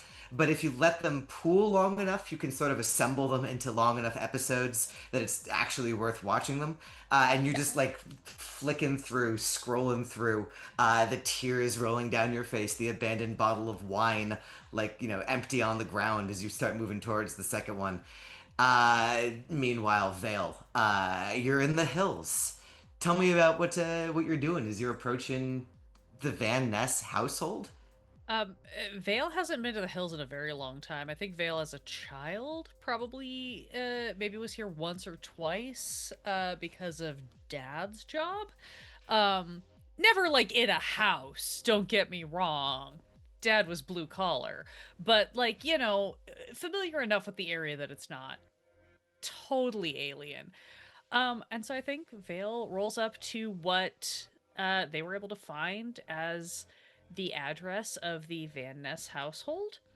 And just sitting in the passenger seat or in the driver's seat of the Winnebago for a minute, like a couple deep breaths, like, okay, this will be fine. And pops out dressed in coveralls with a tag on them that say Kevin and a baseball cap. Just looking very like innocuous, generic sort of like handyman worker type. And is gonna head up the, I assume, incredibly massive winding driveway in this kind of like weird, probably has to like curve around the corner of that like incredibly narrow road that everything Yeah. pings off of, and is gonna head up toward the house they have been pointed as the Van Ness house, looking for the meter. There are houses and there are houses, even in the hills. I'm going to show you a picture of the Van Ness house, color coded for your color schemed for our game here. That's exactly what I pictured. It's a fucking house. It's big. It's mansion like. As you sort of curl around the back of it, you can see that there's like a garden and a whole like, not like a swimming pool, not like a fish pool, but like a reflection pool, like a pool that like the only reason to have that shape would be for like the word promenade or promenading sort of comes into your mind. Is there like there's like walkways that like go over and around it? So Yeah, you can, yeah. Like, okay. Exactly, right? There's like a detached guest house. The detached guest house is bigger than any house you've ever lived in, right? Like, and that's just for people who they don't like. You would imagine looking up at it that it's one of these places where there's more bathrooms than bedrooms, and there's quite a few bedrooms to wit. You bend down to the meter as you are plugging in. The meaty hand will pull you out, and you will look up into the face of the Van Ness private security. The Van Ness private security will look at you and be like, "What?" Sorry, we got a weird anomaly from this area, so they sent me out to check all the meters on the block to see if somebody's energy is getting tapped by like an unknown source. You know how these hackers get these days. They try to like tap into energy from like these big houses because they think they're not going to get caught because they just figure like nobody's paying attention. We're paying attention, so I'm just taking readings from all the houses on the block. You're also gonna give me a talk roll, a charisma talk roll. Alondra is so much better at talk than Vale is. I Let's see how this goes. I appreciate the discipline you've shown, Alondra, in never investing in this skill. Yeah, it's not Vale's jam. Let me see. Talk is that a wisdom roll? It's a charisma. We'll do charisma talking. It's charisma. Great. That's okay. At least that gives me a 0. And a negative. Cool. Yeah,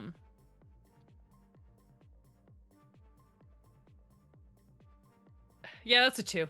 It's great. It's great. You're doing fine. My I think talk is good. The visual is not matching the vibe. the visual's not good. I think at the end of the day, right? Like you can put on a suit that says Kevin.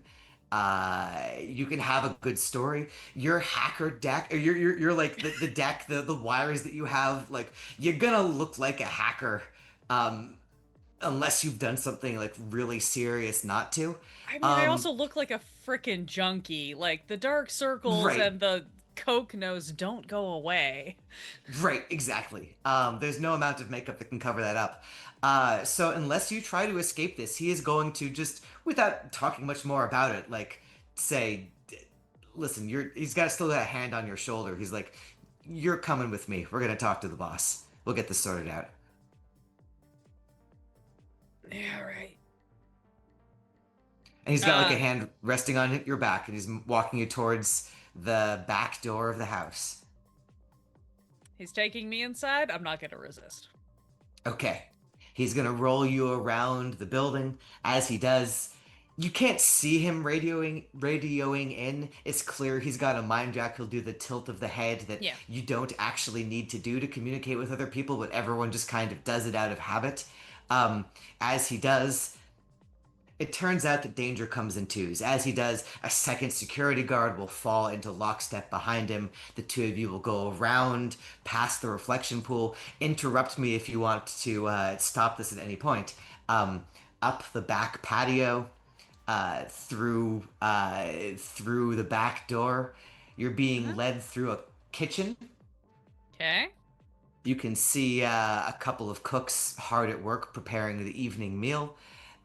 You are being led through a hallway. They have an elevator in their house. Interesting. You walk past that. You see a staircase. You think this must be like the servant staircase. It's not as grand as you'd imagine it being. Out a door, into a library. The two security guards, books, physical books made of paper, a desk made of wood, a chair made of, I don't know, but there's probably some dead animal parts in it. Like So, this is the point where I really pure luxury. A carpet made of plush. Yeah. I'm not being restrained, right? They're just like kind of like They're just kind of hand on the back, like because I'm not resisting. So you're not resisting. Yeah, you're not restrained. Sorry, I have to. I have to look at what my actual cyberware that I have plugged in is. Uh-huh. Oh, I don't know if I can do this. Okay, never mind. I was gonna say yeah, go for it. I have a VR crown, which I assume is like maybe embedded into my general, just like what I always have rolling. Sure. I will ask. You can say no. I don't remember how I have this plugged in. Do I have any ability with any of just my default stack, to be able to like, if I like reach up like I'm scratching my neck briefly, can I like trigger a record button to record any of this? You can say no, because we haven't No. Like I don't have like cybernetic eyes or anything like that established. Like that's not my deal. Listen, no is a boring word. A more interesting word is yes and. So here's what I'm going to tell you. You can do that. You can record.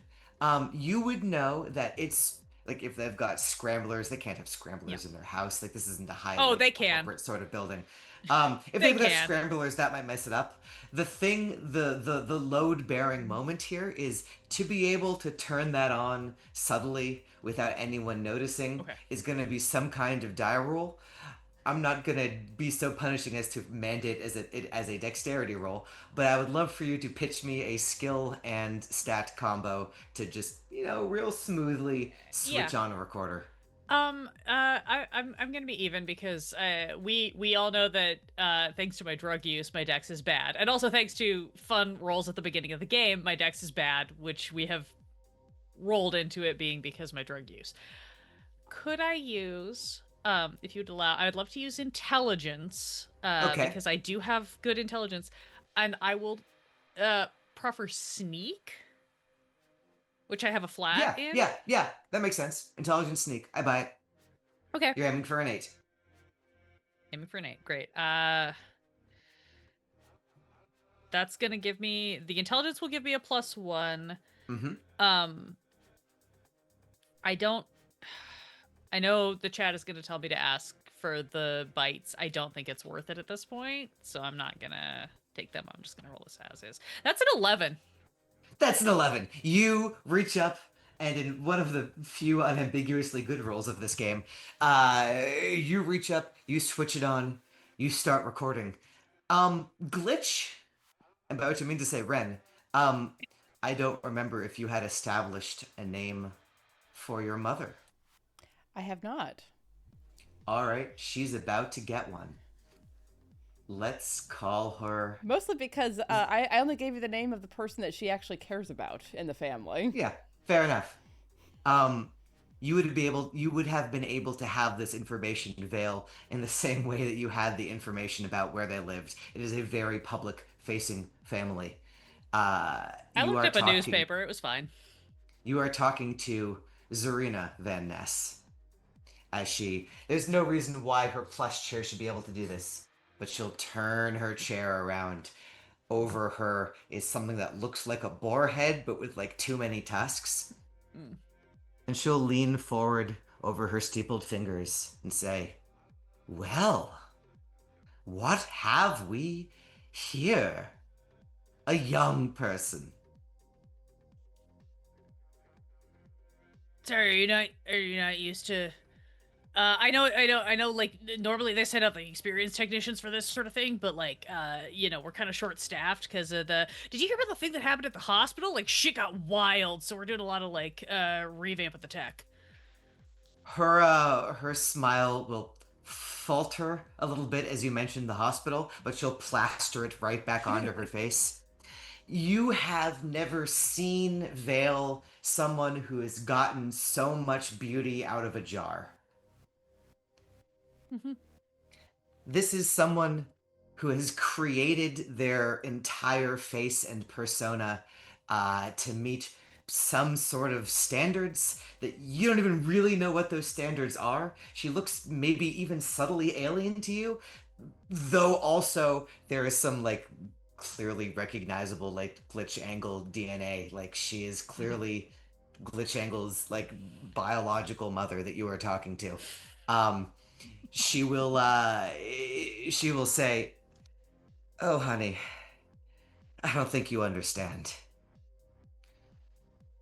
When CG&E has a problem with our house, they don't send anyone less than a vice president." Wow, So let's... that's my bad then. Sorry. It is. So why don't we start this from the beginning? Why are you here? Do you want the truth, or do you want a really good sounding lie that's going to be much more palatable to your class? She'll kind of like, you'll see her flicker an eye. The security guards are like inside the room. She'll say, "Let's start with the truth. And if I feel bored, you can play into the lie." Yeah, okay. I met your kid, and they had some questions. So I thought that was interesting that your kid would have questions, so I came to find some answers. She'll kind of look at you and be like, she'll smile, her face will fade again, she'll smile again and say, No. I don't think Charles could even invent someone like you.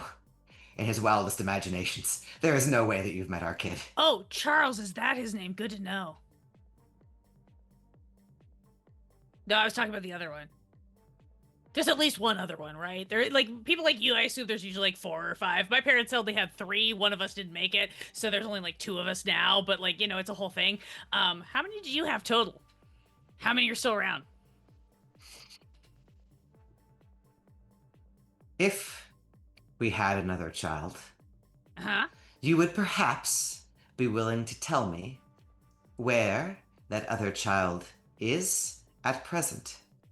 I totally might do that, but first we're gonna have to talk about how I'm gonna walk out of your house, and those guys who are doing great at their job, by the way, I don't want to get them in trouble or anything. Like, they definitely did exactly what they're supposed to do. They are going to not stop me from just like walking out the front door and leaving, right? She will look at her perfectly painted nails, blood red, look back up at you, and say, "No. I'm sure that Marcus has ways of making you talk."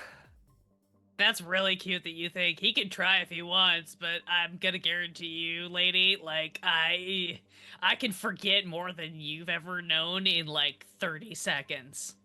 Give me a reason. She'll look up at the 2 security guards and say, "Boys, take this being to the hospital. If you have to create an excuse for them being in the hospital, I'm sure you can find a way." Eve, what are you doing right now? Eve's at the part of the night where she's making calls to the Church of the Culminate Saints, just to troll the phone evangelists. So she in a like that kind of trying to get them to question their own faith in a way. So tell me a little bit more about the great cause. Like, what is that even about? The people who you're talking to will give very, very stumbling, earnest answers. Like, would you like to know from the beginning? Of course, darling. Why else would I call? Well, it all begins with an idea known as planned obsolescence. That was the Ah, first concept ever to exist. When God created the universe, he created it with an end date. One day there would be a new universe, and that end why? date draws. What? Why? What? Why did God create an end date? And you will hear them try to give a stumbling answer. It usually loops back to God moves in mysterious ways. Yeah.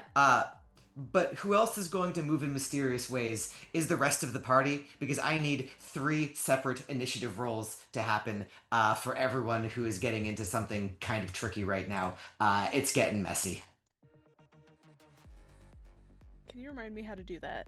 So I should have said that at the beginning. It's a D8 plus your dexterity or your intelligence Am I smart? in this circumstance, knowing that something is coming. Okay. Normally it's group initiative, but you're all in different places, so we're just gonna see how it plays. And the bad guys got 8 as a collective. That's a 7 Oh, for Vale. Cool. I see a 2 for Abe and a 5 for Lore. So in 3 different places, in Wookland, in the Deep East, and in the Hills, 2 different men are moving in towards the party members. Lore potentially has it the easiest because these are just 2 goons, 2 first-day gangers. But a knife is a knife, a sharp instrument is a sharp instrument. They're going to roll to hit you. What is your armor, your melee armor class, please, Lore? 13. 13. Here are 2 people trying to stab you with knives. Number 1, that was a 12. Number 2, that was a 2, a 3. They're rolling in. Lore, give me a sense of how you're taking this and then what you're doing. So I think because the one faltered, so I'm assuming that's the 2. Yes, absolutely. He's so only the going other because his one- friend was going. Right. So the other one came up behind me like a bitch.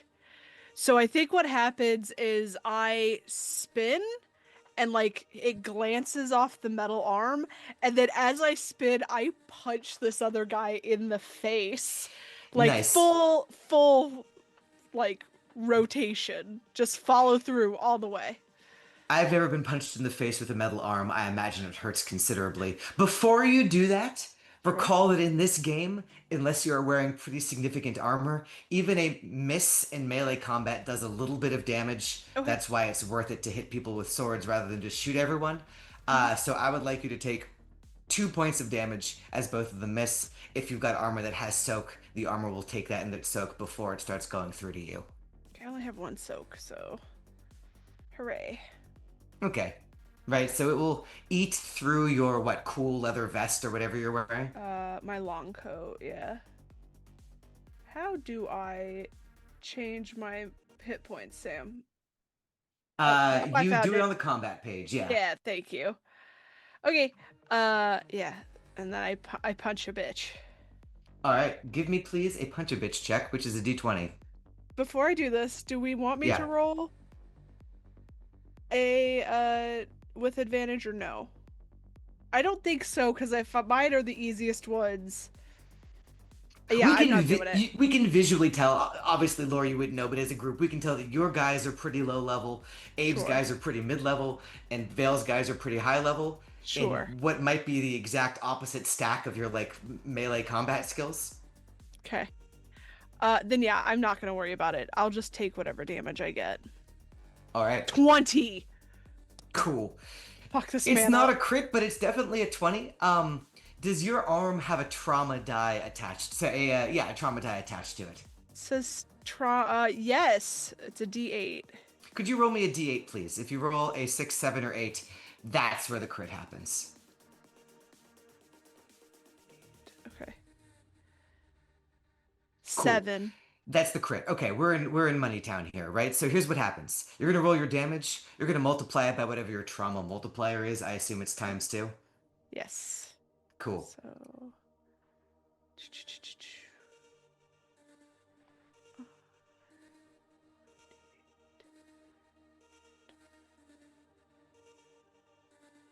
Really? I don't think that actually rolled a die. I think it just made a 1 Oh. happen. Okay. I don't think it can actually multiply ×2, so just roll 1d8 Oh, and okay. then you can multiply it by 2. I don't think it Okay, does please. multiplication.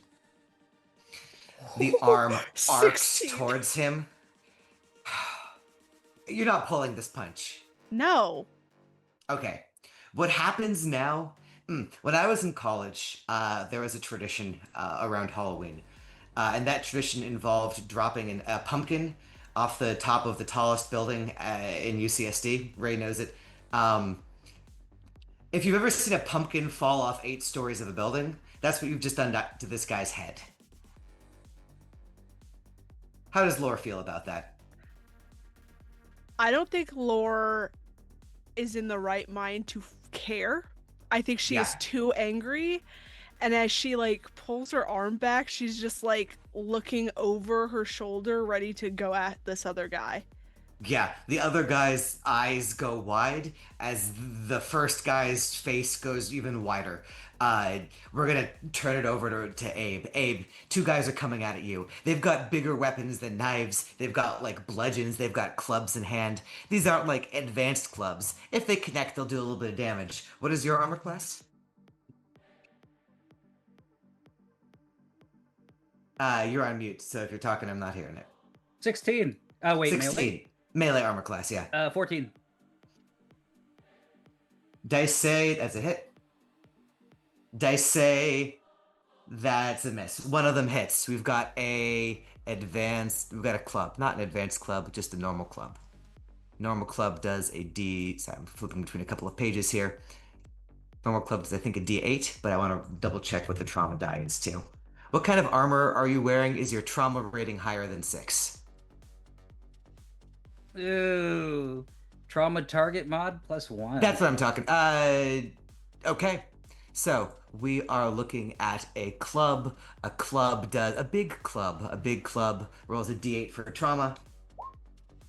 He does not hit you hard enough for it to be a big deal, but he's still going to do a D10 of damage. The one who hits you with the stop sign hits you solidly in the face with the stop sign. Uh, your ears are ringing, your nose is smashed and bleeding. Take 10 points of damage to soak first. Okay. And then what's the countermeasure here? Okay, so my soak is gone then. So that's 5 and another 5 more means that's my HP. Okay. The countermeasure is he's so he pulled his pistol like, to start the round. He's Mhm. just going to start. And then I started blasting. Absolutely. Let's see The, it. Give me the an one attack who roll. hit me naturally. Yeah, absolutely. All right, so that's a D20. Lore has set the tenor of this thing, right? Someone hits you, you fuck them up. All right. It's a D20, yeah. Okay. Oh, whoops. R. 18.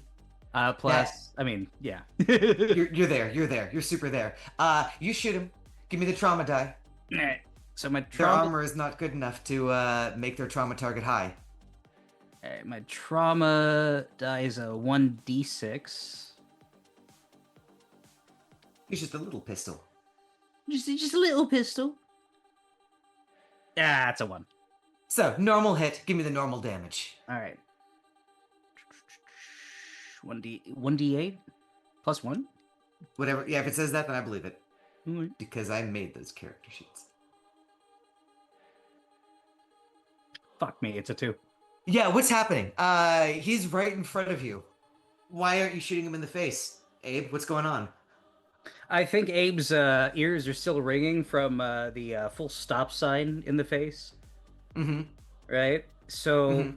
while he tries to, where he's at right here, but his vision's a little wobbly, he ends up like shooting wildly and hits him in the foot.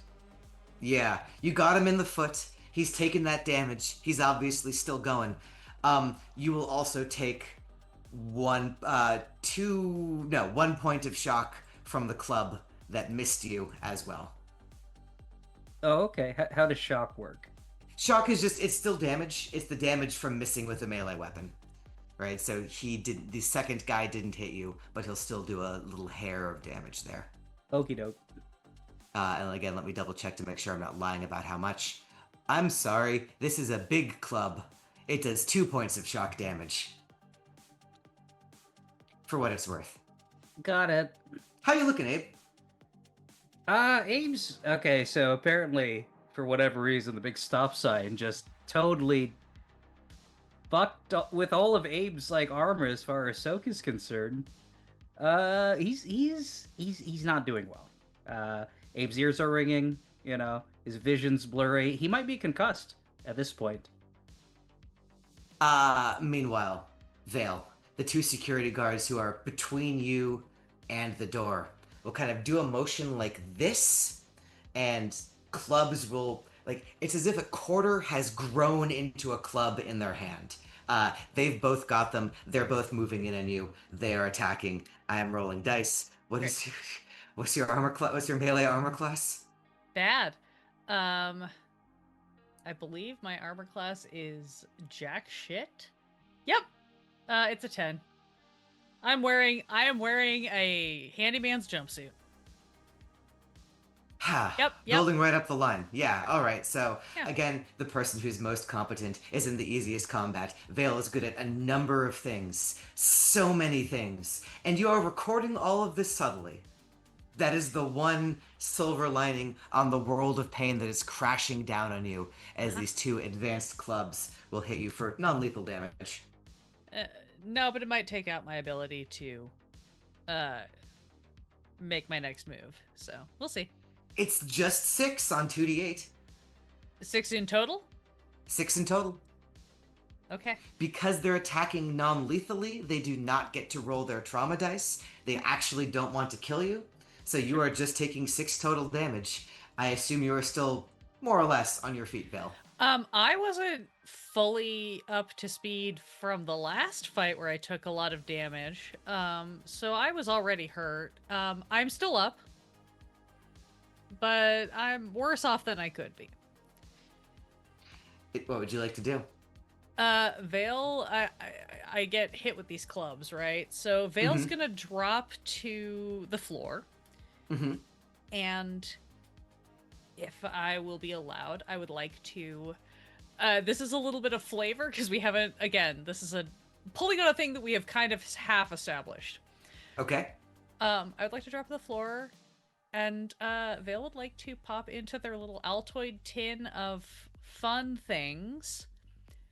And I just want to pop a pill that is gonna fuck me the shit up. I want to take Alondra's, I just want to pop a pill, Sam. You'll let me pop a pill, right? No, I just want to pop a little pill. No, here's the thing. Like, we haven't established exactly what drug. We've established the canonical in-game drugs that Vale has. Yeah. We have Yeah. also established that Vale has a bunch of other just general street/party drugs. Oh, okay. So you're not taking one of the like name drugs in this game. You're just putting a random pill in your mouth. No, I don't want to take one of the random. I want to take something equivalently. I want to take like an overdose of coke or an overdose of ecstasy. Yeah. I want to take something that is going to put me in the hospital before these guys can put me in the hospital. If they want answers from me, they have to take me to the hospital now. Yeah. Okay. Right on. If you want me to roll for it, I have a pitch for you. If you want to just let me do it, just let me do it. I mean, if you have a thing, I was going to say this. If you've got a different way you want to do this, I was going to say you can do this. You've got the pills. You know how to grab pills and make yourself overdose. It's what you do every day, but just more so. What the pitch is going to be that I would make for you is say, roll me a physical saving throw to not overdo it, but to get in like the sweet spot of overdose where it's not like to not die on the floor, to get far enough that they have to deal with the problem. Sure, I'll take that. Yeah, no, I'll take. I wasn't sure if you were gonna make me roll for like whether I can pop the drugs. That was my I would never stop someone from popping drugs. Beautiful. Great. I will roll a physical saving throw. That's 1d20. That's right. You're trying to roll higher than your number. Okay, my physical saving throw is a 13 plus. Here we go. That's a 12. You are frothing on the floor. You've taken some really fucked up shit. I am actually going to roll some damage dice about this.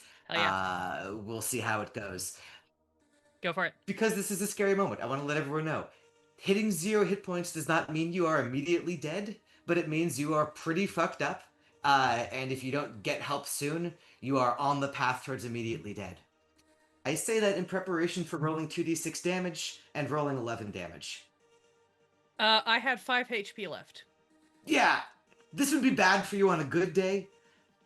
This isn't a good day.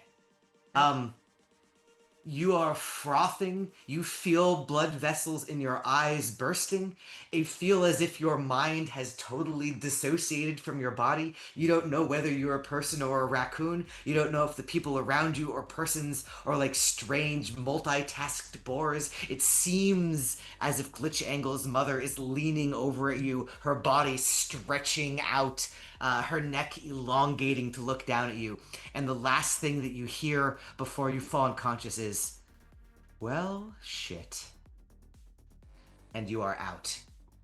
What's GlitchAngle doing right now?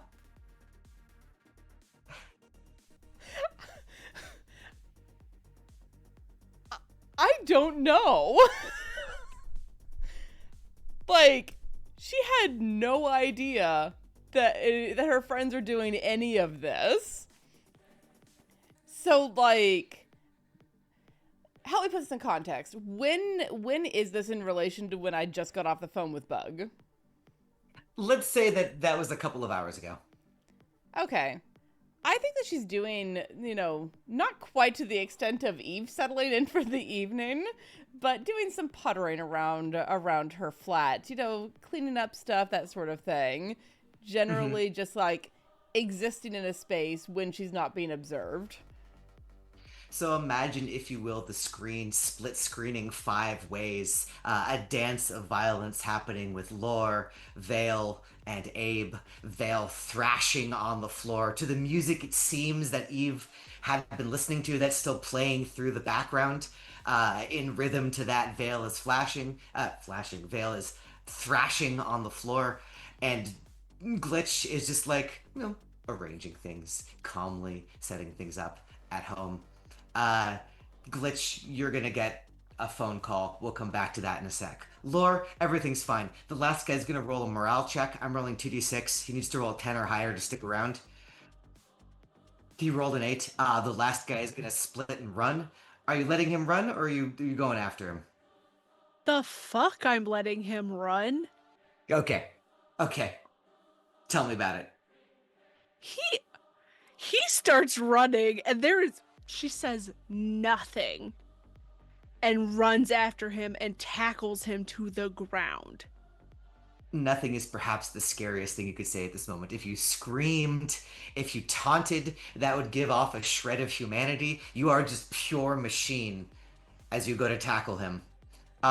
Is this a restraining tackle, or is this a beating to a bloody pulp tackle? I think it might be beating him. Cool. That's an attack roll. Okay, until somebody pulls her off of him. At this point, he said the wrong thing, so. Yeah. Roll me one more attack roll. Soon someone will show up. Soon someone will try to pull you off of him. But it's just you and him tangoing on the docks of West Oakland. Shit. Perhaps good for your immortal soul. I don't know. Perhaps good for morality's sake here. He's running very fast. He's a wee little man with really spry legs. So you're taking some time to catch up with him as he is like, oh shit, trying to get away. He's dropped the knife. He's just running for it. You're catching up with him. Yeah. Could I skip, pick up, somehow grab his knife as I'm running? Yeah, absolutely. Great. What are you gonna do? Eat it? No, I'm gonna kill him with his own knife. Got it. You're just looking at me like I don't even know what you're gonna do with it. Yeah, you grab his own knife to kill him with his own blade. Absolutely. Yes. You can see. Yeah. It's less nice than the one that Glitch picked up a few days ago, a week ago. It's just a normal ass knife.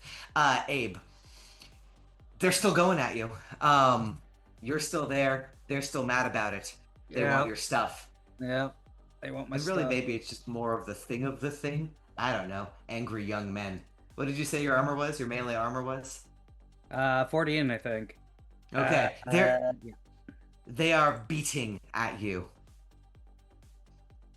These were 1d8. They are not trying to keep you alive, so this is a trauma die first. This is the other trauma die first. Alright, no trauma. This is damage. 1d8. Bam. Damage first is 5. Damage second is 4. 9? Oh my god. What's that?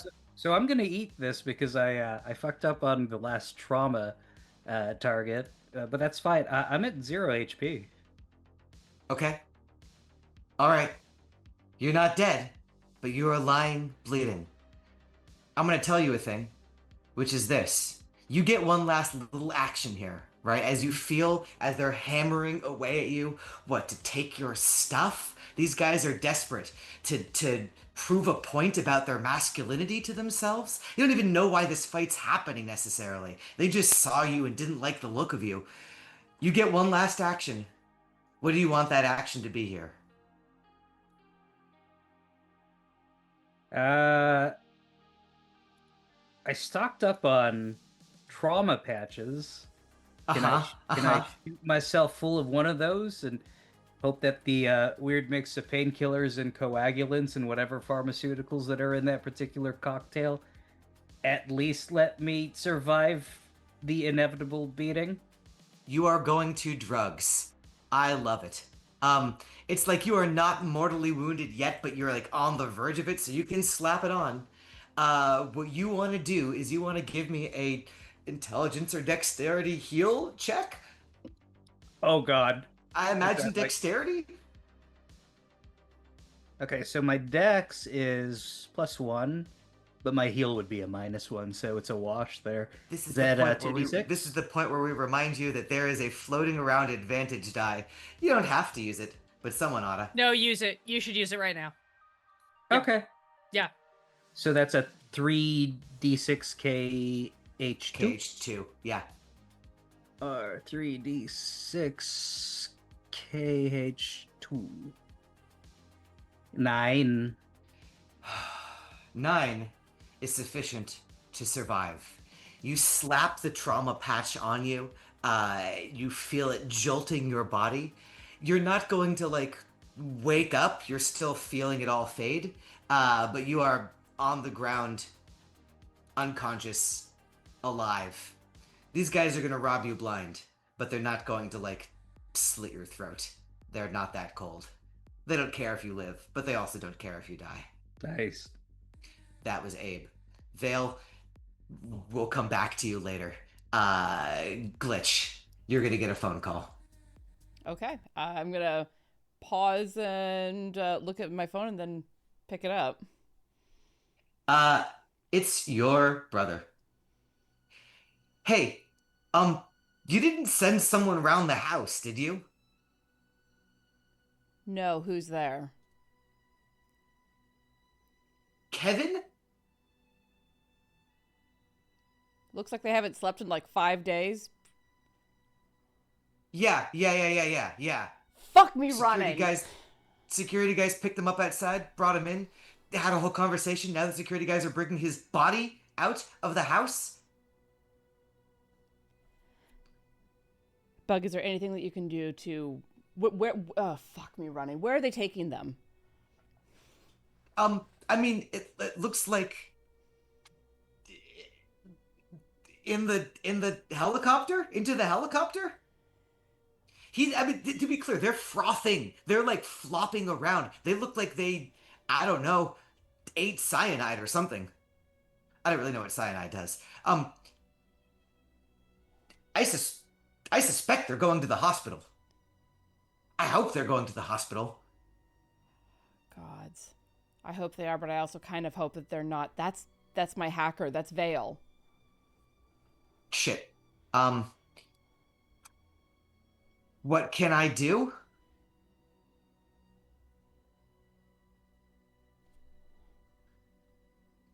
Who did they talk to? In the house, do you know? They got brought in to the library. Sorry, I was sort of tracking their progress on the internal. It would have been Mother. Fuck. Do you have any audio from the library? Do you know what they said? Oh no. I don't have access to that. I just got like the basic, like hallways. I saw them come in, I saw them go out. Shit.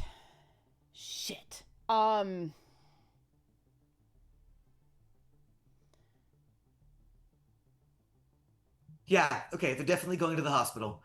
I'm watching it go through the sky, the helicopter.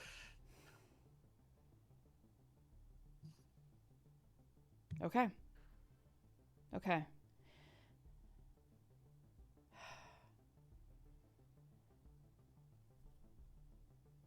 If Mother's attention is diverted. Nah, god damn it. No, it's not gonna work. That's not gonna work. Thank you for telling me. At least now I know where they are. Yeah. Okay. Sorry about your friend. Not as sorry as that clinic's about to be. Thank you. Damn. Meanwhile, Lore, you're still chasing your guy. Give me one last attack roll. Okay.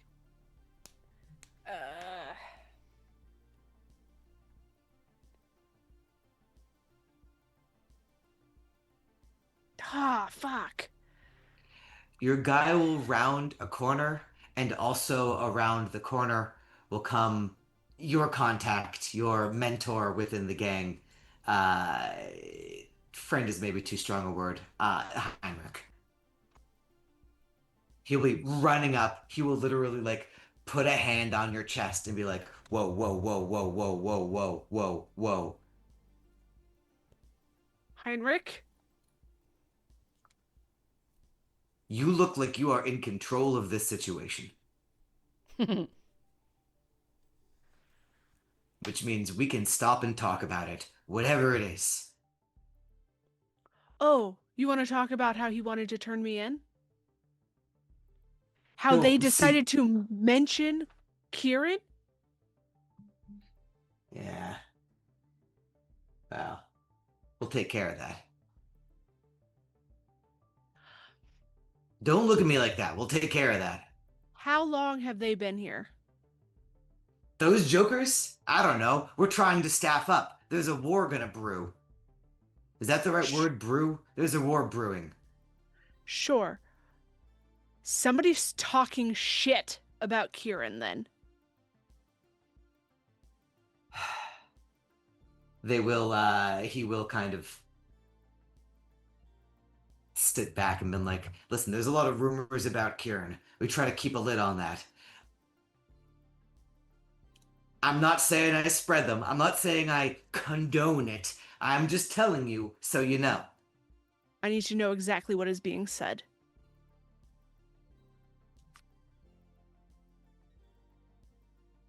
He'll say, is you didn't come here to talk about Kieran. You came here for something else. Why don't we not worry about Kieran for a while? And we'll just do whatever you came here to do. You want drugs? We got drugs. You want girls, guys? We got girls, guys. I need a body. I need a body that You look kind of like you looks just like me. made a body. Oh. Man. Not gonna work out. Yeah, fair enough. I don't know what the benefit of having a headless body would be. I said they wanted them dead or alive, but wrong anatomy. You need a body? Yes. Fine. As my gift to you, as an apology for whatever the fuck was happening here, I will find a body and I will what? Deliver it to you? You want to walk out of here with a body? Have you heard what's going on? I know a war is coming and I'll have to deal with that as well as all of us. I am turning so I'm burning an alias. I'll give you part of the money. But I want that motherfucker to be taught a fucking lesson. He'll look and he'll say, a lesson that he won't have the chance to remember. Doesn't have to be like that. I won't be the first person who works for us missing a limb. We can make it work. Sounds good. He will, with breathtaking speed, produce a body for you. He'll say, it happens to be that we have a surplusitude of bodies right now. Thank I don't you. think you realize how fucked this is with the fairy boys and the mazers. I know. You don't care. You gotta whatever the fuck you're doing when you're not working for us. But like, it's rough out here. We are recruiting jackholes like them. Sure. We are understaffed, underarmed. We are bleeding through resources. But we were just gonna, toss this into the bay. So honestly, you are doing us a favor by taking it off our hands. Here. Cool. Thank you. And he'll give it to you. Great. It's pretty fucked up. I mean, the body has clearly been shot a bunch of times, like bullets riddling the torso. Sure. We will. I will be back so that we can talk about the Jacks, the Fairy Boys, and the Mazers. I will be back. Yeah. There is a lot going on that I'm finding shit out. I'm not willing to talk about it with all of you because at this point, I don't know who I could fucking trust. He will kind of take a breath and he'll say, listen, about Kieran. There's a lot of things that people are saying. But one of the things that people are saying is that he isn't dead.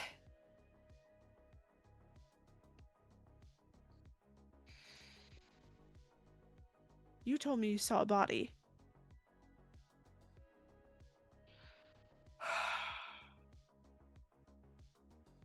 I helped deliver a body.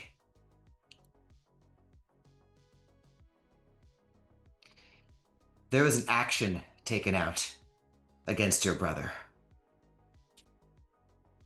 Someone wanted that body like you want this one. Do you know why?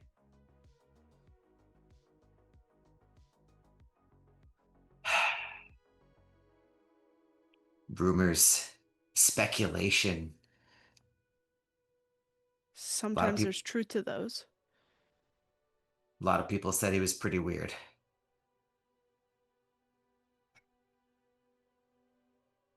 Felt to me a lot like people wanted that body. Wanted to maybe do some kind of experiments on it. Experiments. He'll raise his hands up. I don't know.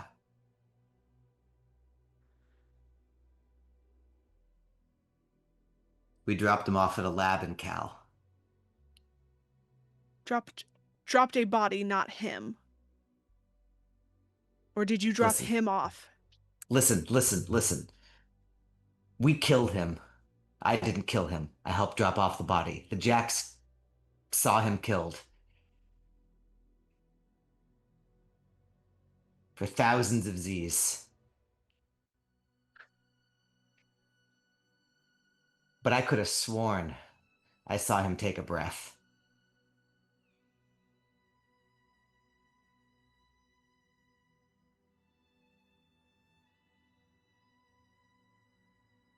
Good to know.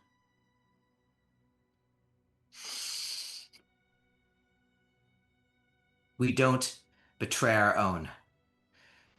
Not usually. And yet? And fucking yet, he'll say.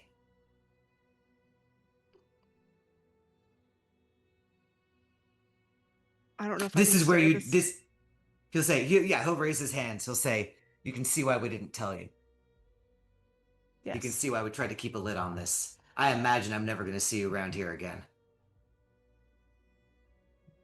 You know I deal in favors.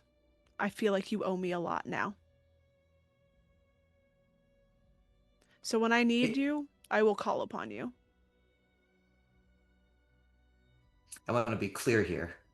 It was a favor that I told you all this. So as far as I see it, we've got a mutual exchange going on here.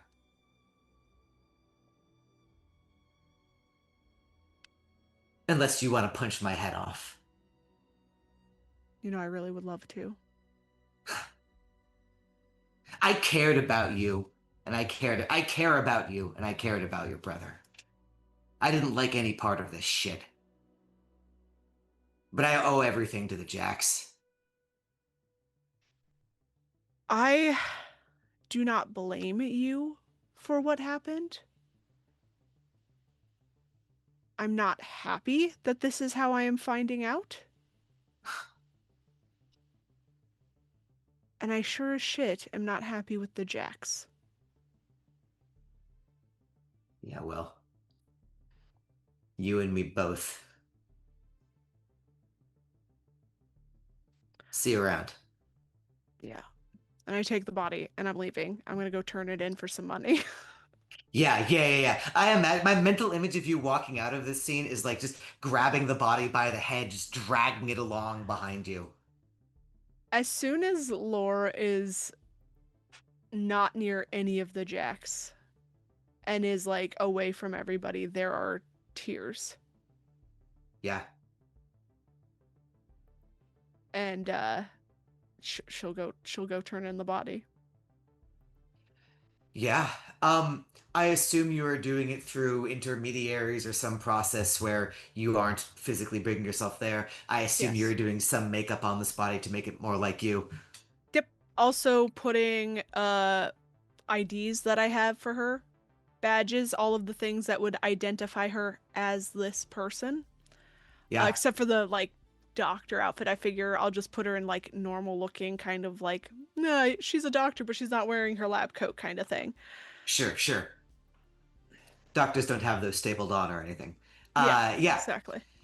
You I, listen, I didn't expect to give you this money, but I can't think of any earthly way to deny you this money at this point. So, I think you've just got the money. Uh, there is probably some nominal amount of money it takes to like clean up the body and do some minor like alterations to make it look enough like you to pass off the test. So I'm gonna charge you maybe 1,000 Z's for that, and you'll only get 39,000 Z's for free this darn. session. Yeah. Um, Where's my equipment? Come on, man. Okay. are you giving some amount of it to Heinrich, or are you too pissed off right now, Adam?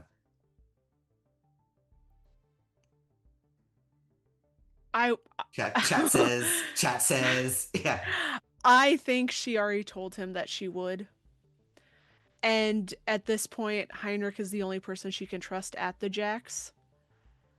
So she wants to keep in good favor. I know that she threatened him about when she needs to call upon him, but honestly,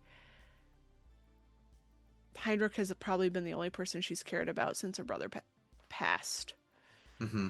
So she'll give him 1,000. Rad. That's a lot of money.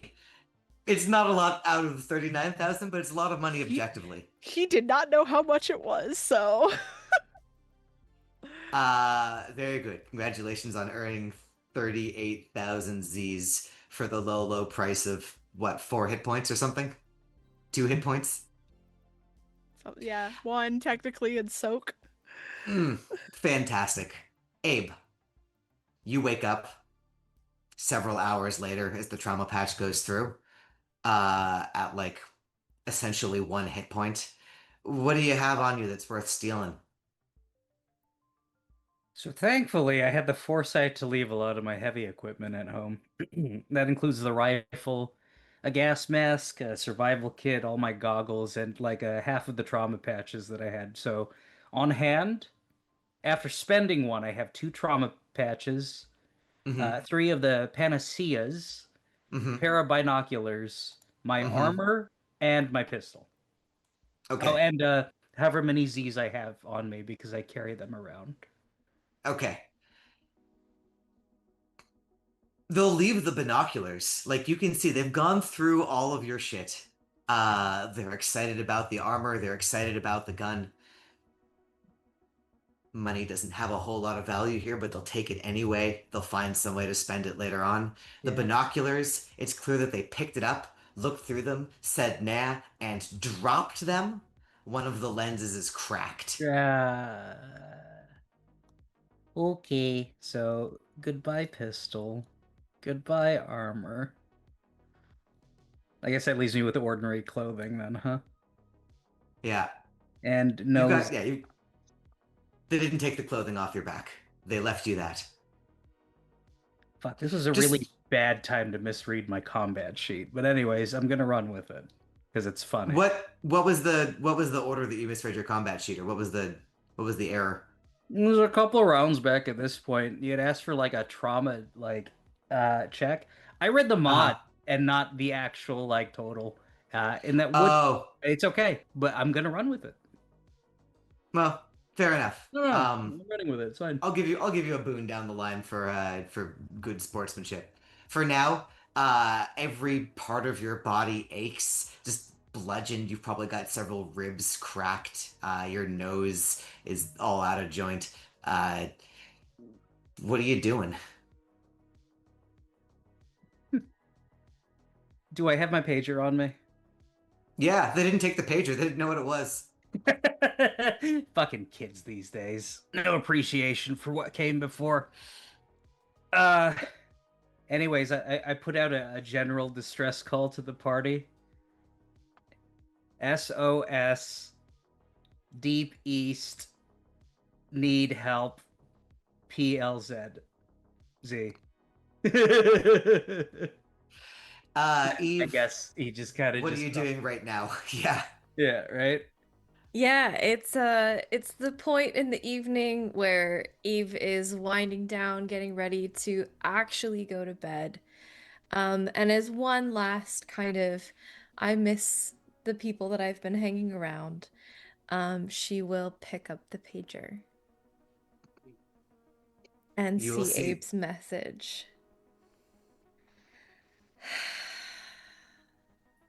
Oh dear. And is gonna pick up the phone and call a friend. I'm going to use my face Hmm. edge and I am going to call up an acquaintance of mine with whom I work. They are incredibly off grid, almost veil level off grid, and they have um, access to some kind of vehicle with which I could go and get Abe. Mm-hmm. Mm-hmm. Yeah. You've got Vale has the roamer feat. There is a class of roamers in this game of people who have maintained vehicles unregistered, technically illegal, but there's also not really cops to come and stop them. I Uh, yeah, I have an idea if I hit me. can pitch something. Go for it. This person is a uh another person with minimal like medical training, and their vehicle is an old ambulance. Yeah, yeah, yeah. Back when AirSats Blue fully monopolized the healthcare system, a lot of local hospitals, a lot of local clinics went out of business and they were just surplus ambulances. You get in your friend's ambulance. Your friend doesn't, knows a very little bit about medicine, but just drives around the ambulance. And you make your way across a much less frequently crossed bridge rather than going across the ubiquitous Bay Bridge. You make your way down the stem of Silsent, down across San Mateo Bridge, the Dumbarton Bridge. Which one's the north one? Shit. 92. Someone help me. Yeah. It's Um, 92. I don't know what it's you, I forget what it's you make called. your way across 92. You make your way across the second ugliest bridge in the Bay Area. I think that's a Dumbarton. Thank you. Thanks to sneakers, I can confirm that is the Dunbarton. Thank you. The Dumbarton Bridge. Thank you. Thank you, audience. Thank you, chat. You make your way across the Dumbarton Bridge. And you find Abe, what, sitting by the side of the road? Like, where are you waiting for the extract? I mean, at Guide that yourself point, into a Krask burger? right? So, I mean, Deep East is like just a wasteland, right? Mm-hmm. I think less a like an active business and more like an abandoned, like, oh, I don't know. Let's make this funny. It's an abandoned like video game store. Yeah, yeah, yeah, yeah, yeah. There used to be something called a used games, like a secondhand games market where you'd go back to this uh stop, I guess, and sell your games. It's not a thing anymore. All the games are downloaded. There's no way to sell a used game. But you go into there's like old, like decades old bobbleheads that are still kind of like bobbling around for sale in the back of the store. No one saw fit to take those when the place went out of business. And that's where you roll into, Eve, with your ambulance. Um, Eve will come out the back of the ambulance, uh, open it up, and spots Abe looking terrible. I assume blood all down his face, nose smashed. Darling, what are you doing here? And just sort of usher him into the back of the ambulance. All right. And while Eve is doing that, Mm-hmm. Abe is delirious from a combination of the concussion and the mix of pharmaceuticals that he shot himself with in order to not die, or to not shuffle off this mortal coil. And he can't see shit right now. He can barely hear shit right now. So he says to the amorphous blob, saying whatever,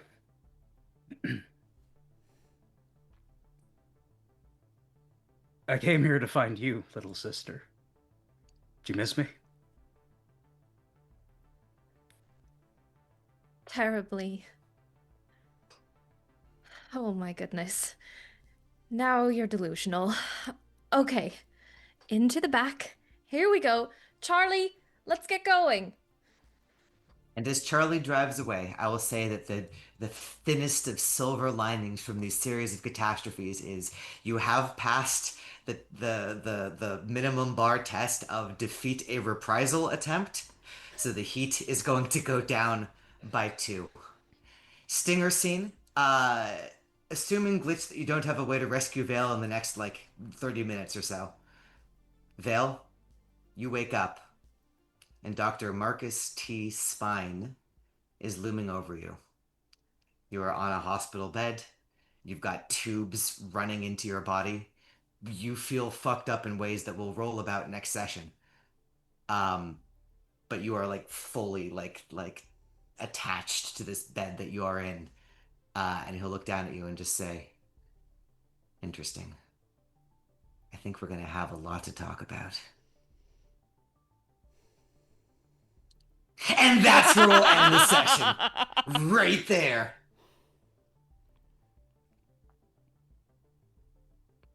Wow. Oh my god. That's all I've got to say. What the actual fuck? Cool. Cool. Neat. We're fucked. Thank you all so much for being here. Well, you're not fucked, Lore, but it's fine. I'm fucked, and that's what matters. Yeah, you're that fucked. was the point. I didn't hear about you having to not be here for the next few sessions, but... We've planned this all along. We just didn't know we did. It's fine. The universe does what the universe does. Thank you all so much for being here for this week's episode of Midnight in the Garden of Chrome and Fog. We will return next week to find out what the actual fuck is going to happen next. Yeah, I'm playing video games the rest of the week. Check out the Discord if you want to see the schedule on that. One of them will include Deebles. One of them might include Alondra. We'll find out. So life do what life do. We shall see. But thank you all so much for being here. Tune in next week to find out what exactly is going to happen after this series of catastrophes that none of us planned on. I don't know what you're talking about. Yes, the dices do make choices, but thank you all so much for being here. We're gonna raid out to Jenna's online, tell her that I say hi, drop one of the emotes that Devils was kind enough to make for us over there, if you feel so inclined. And until we meet again, friends, I hope that your journey back through the mushroom circles is as calm and as peaceful as it is possible to be. And until we meet again, stay safe, stay healthy, and I'll see you all very soon. Good night.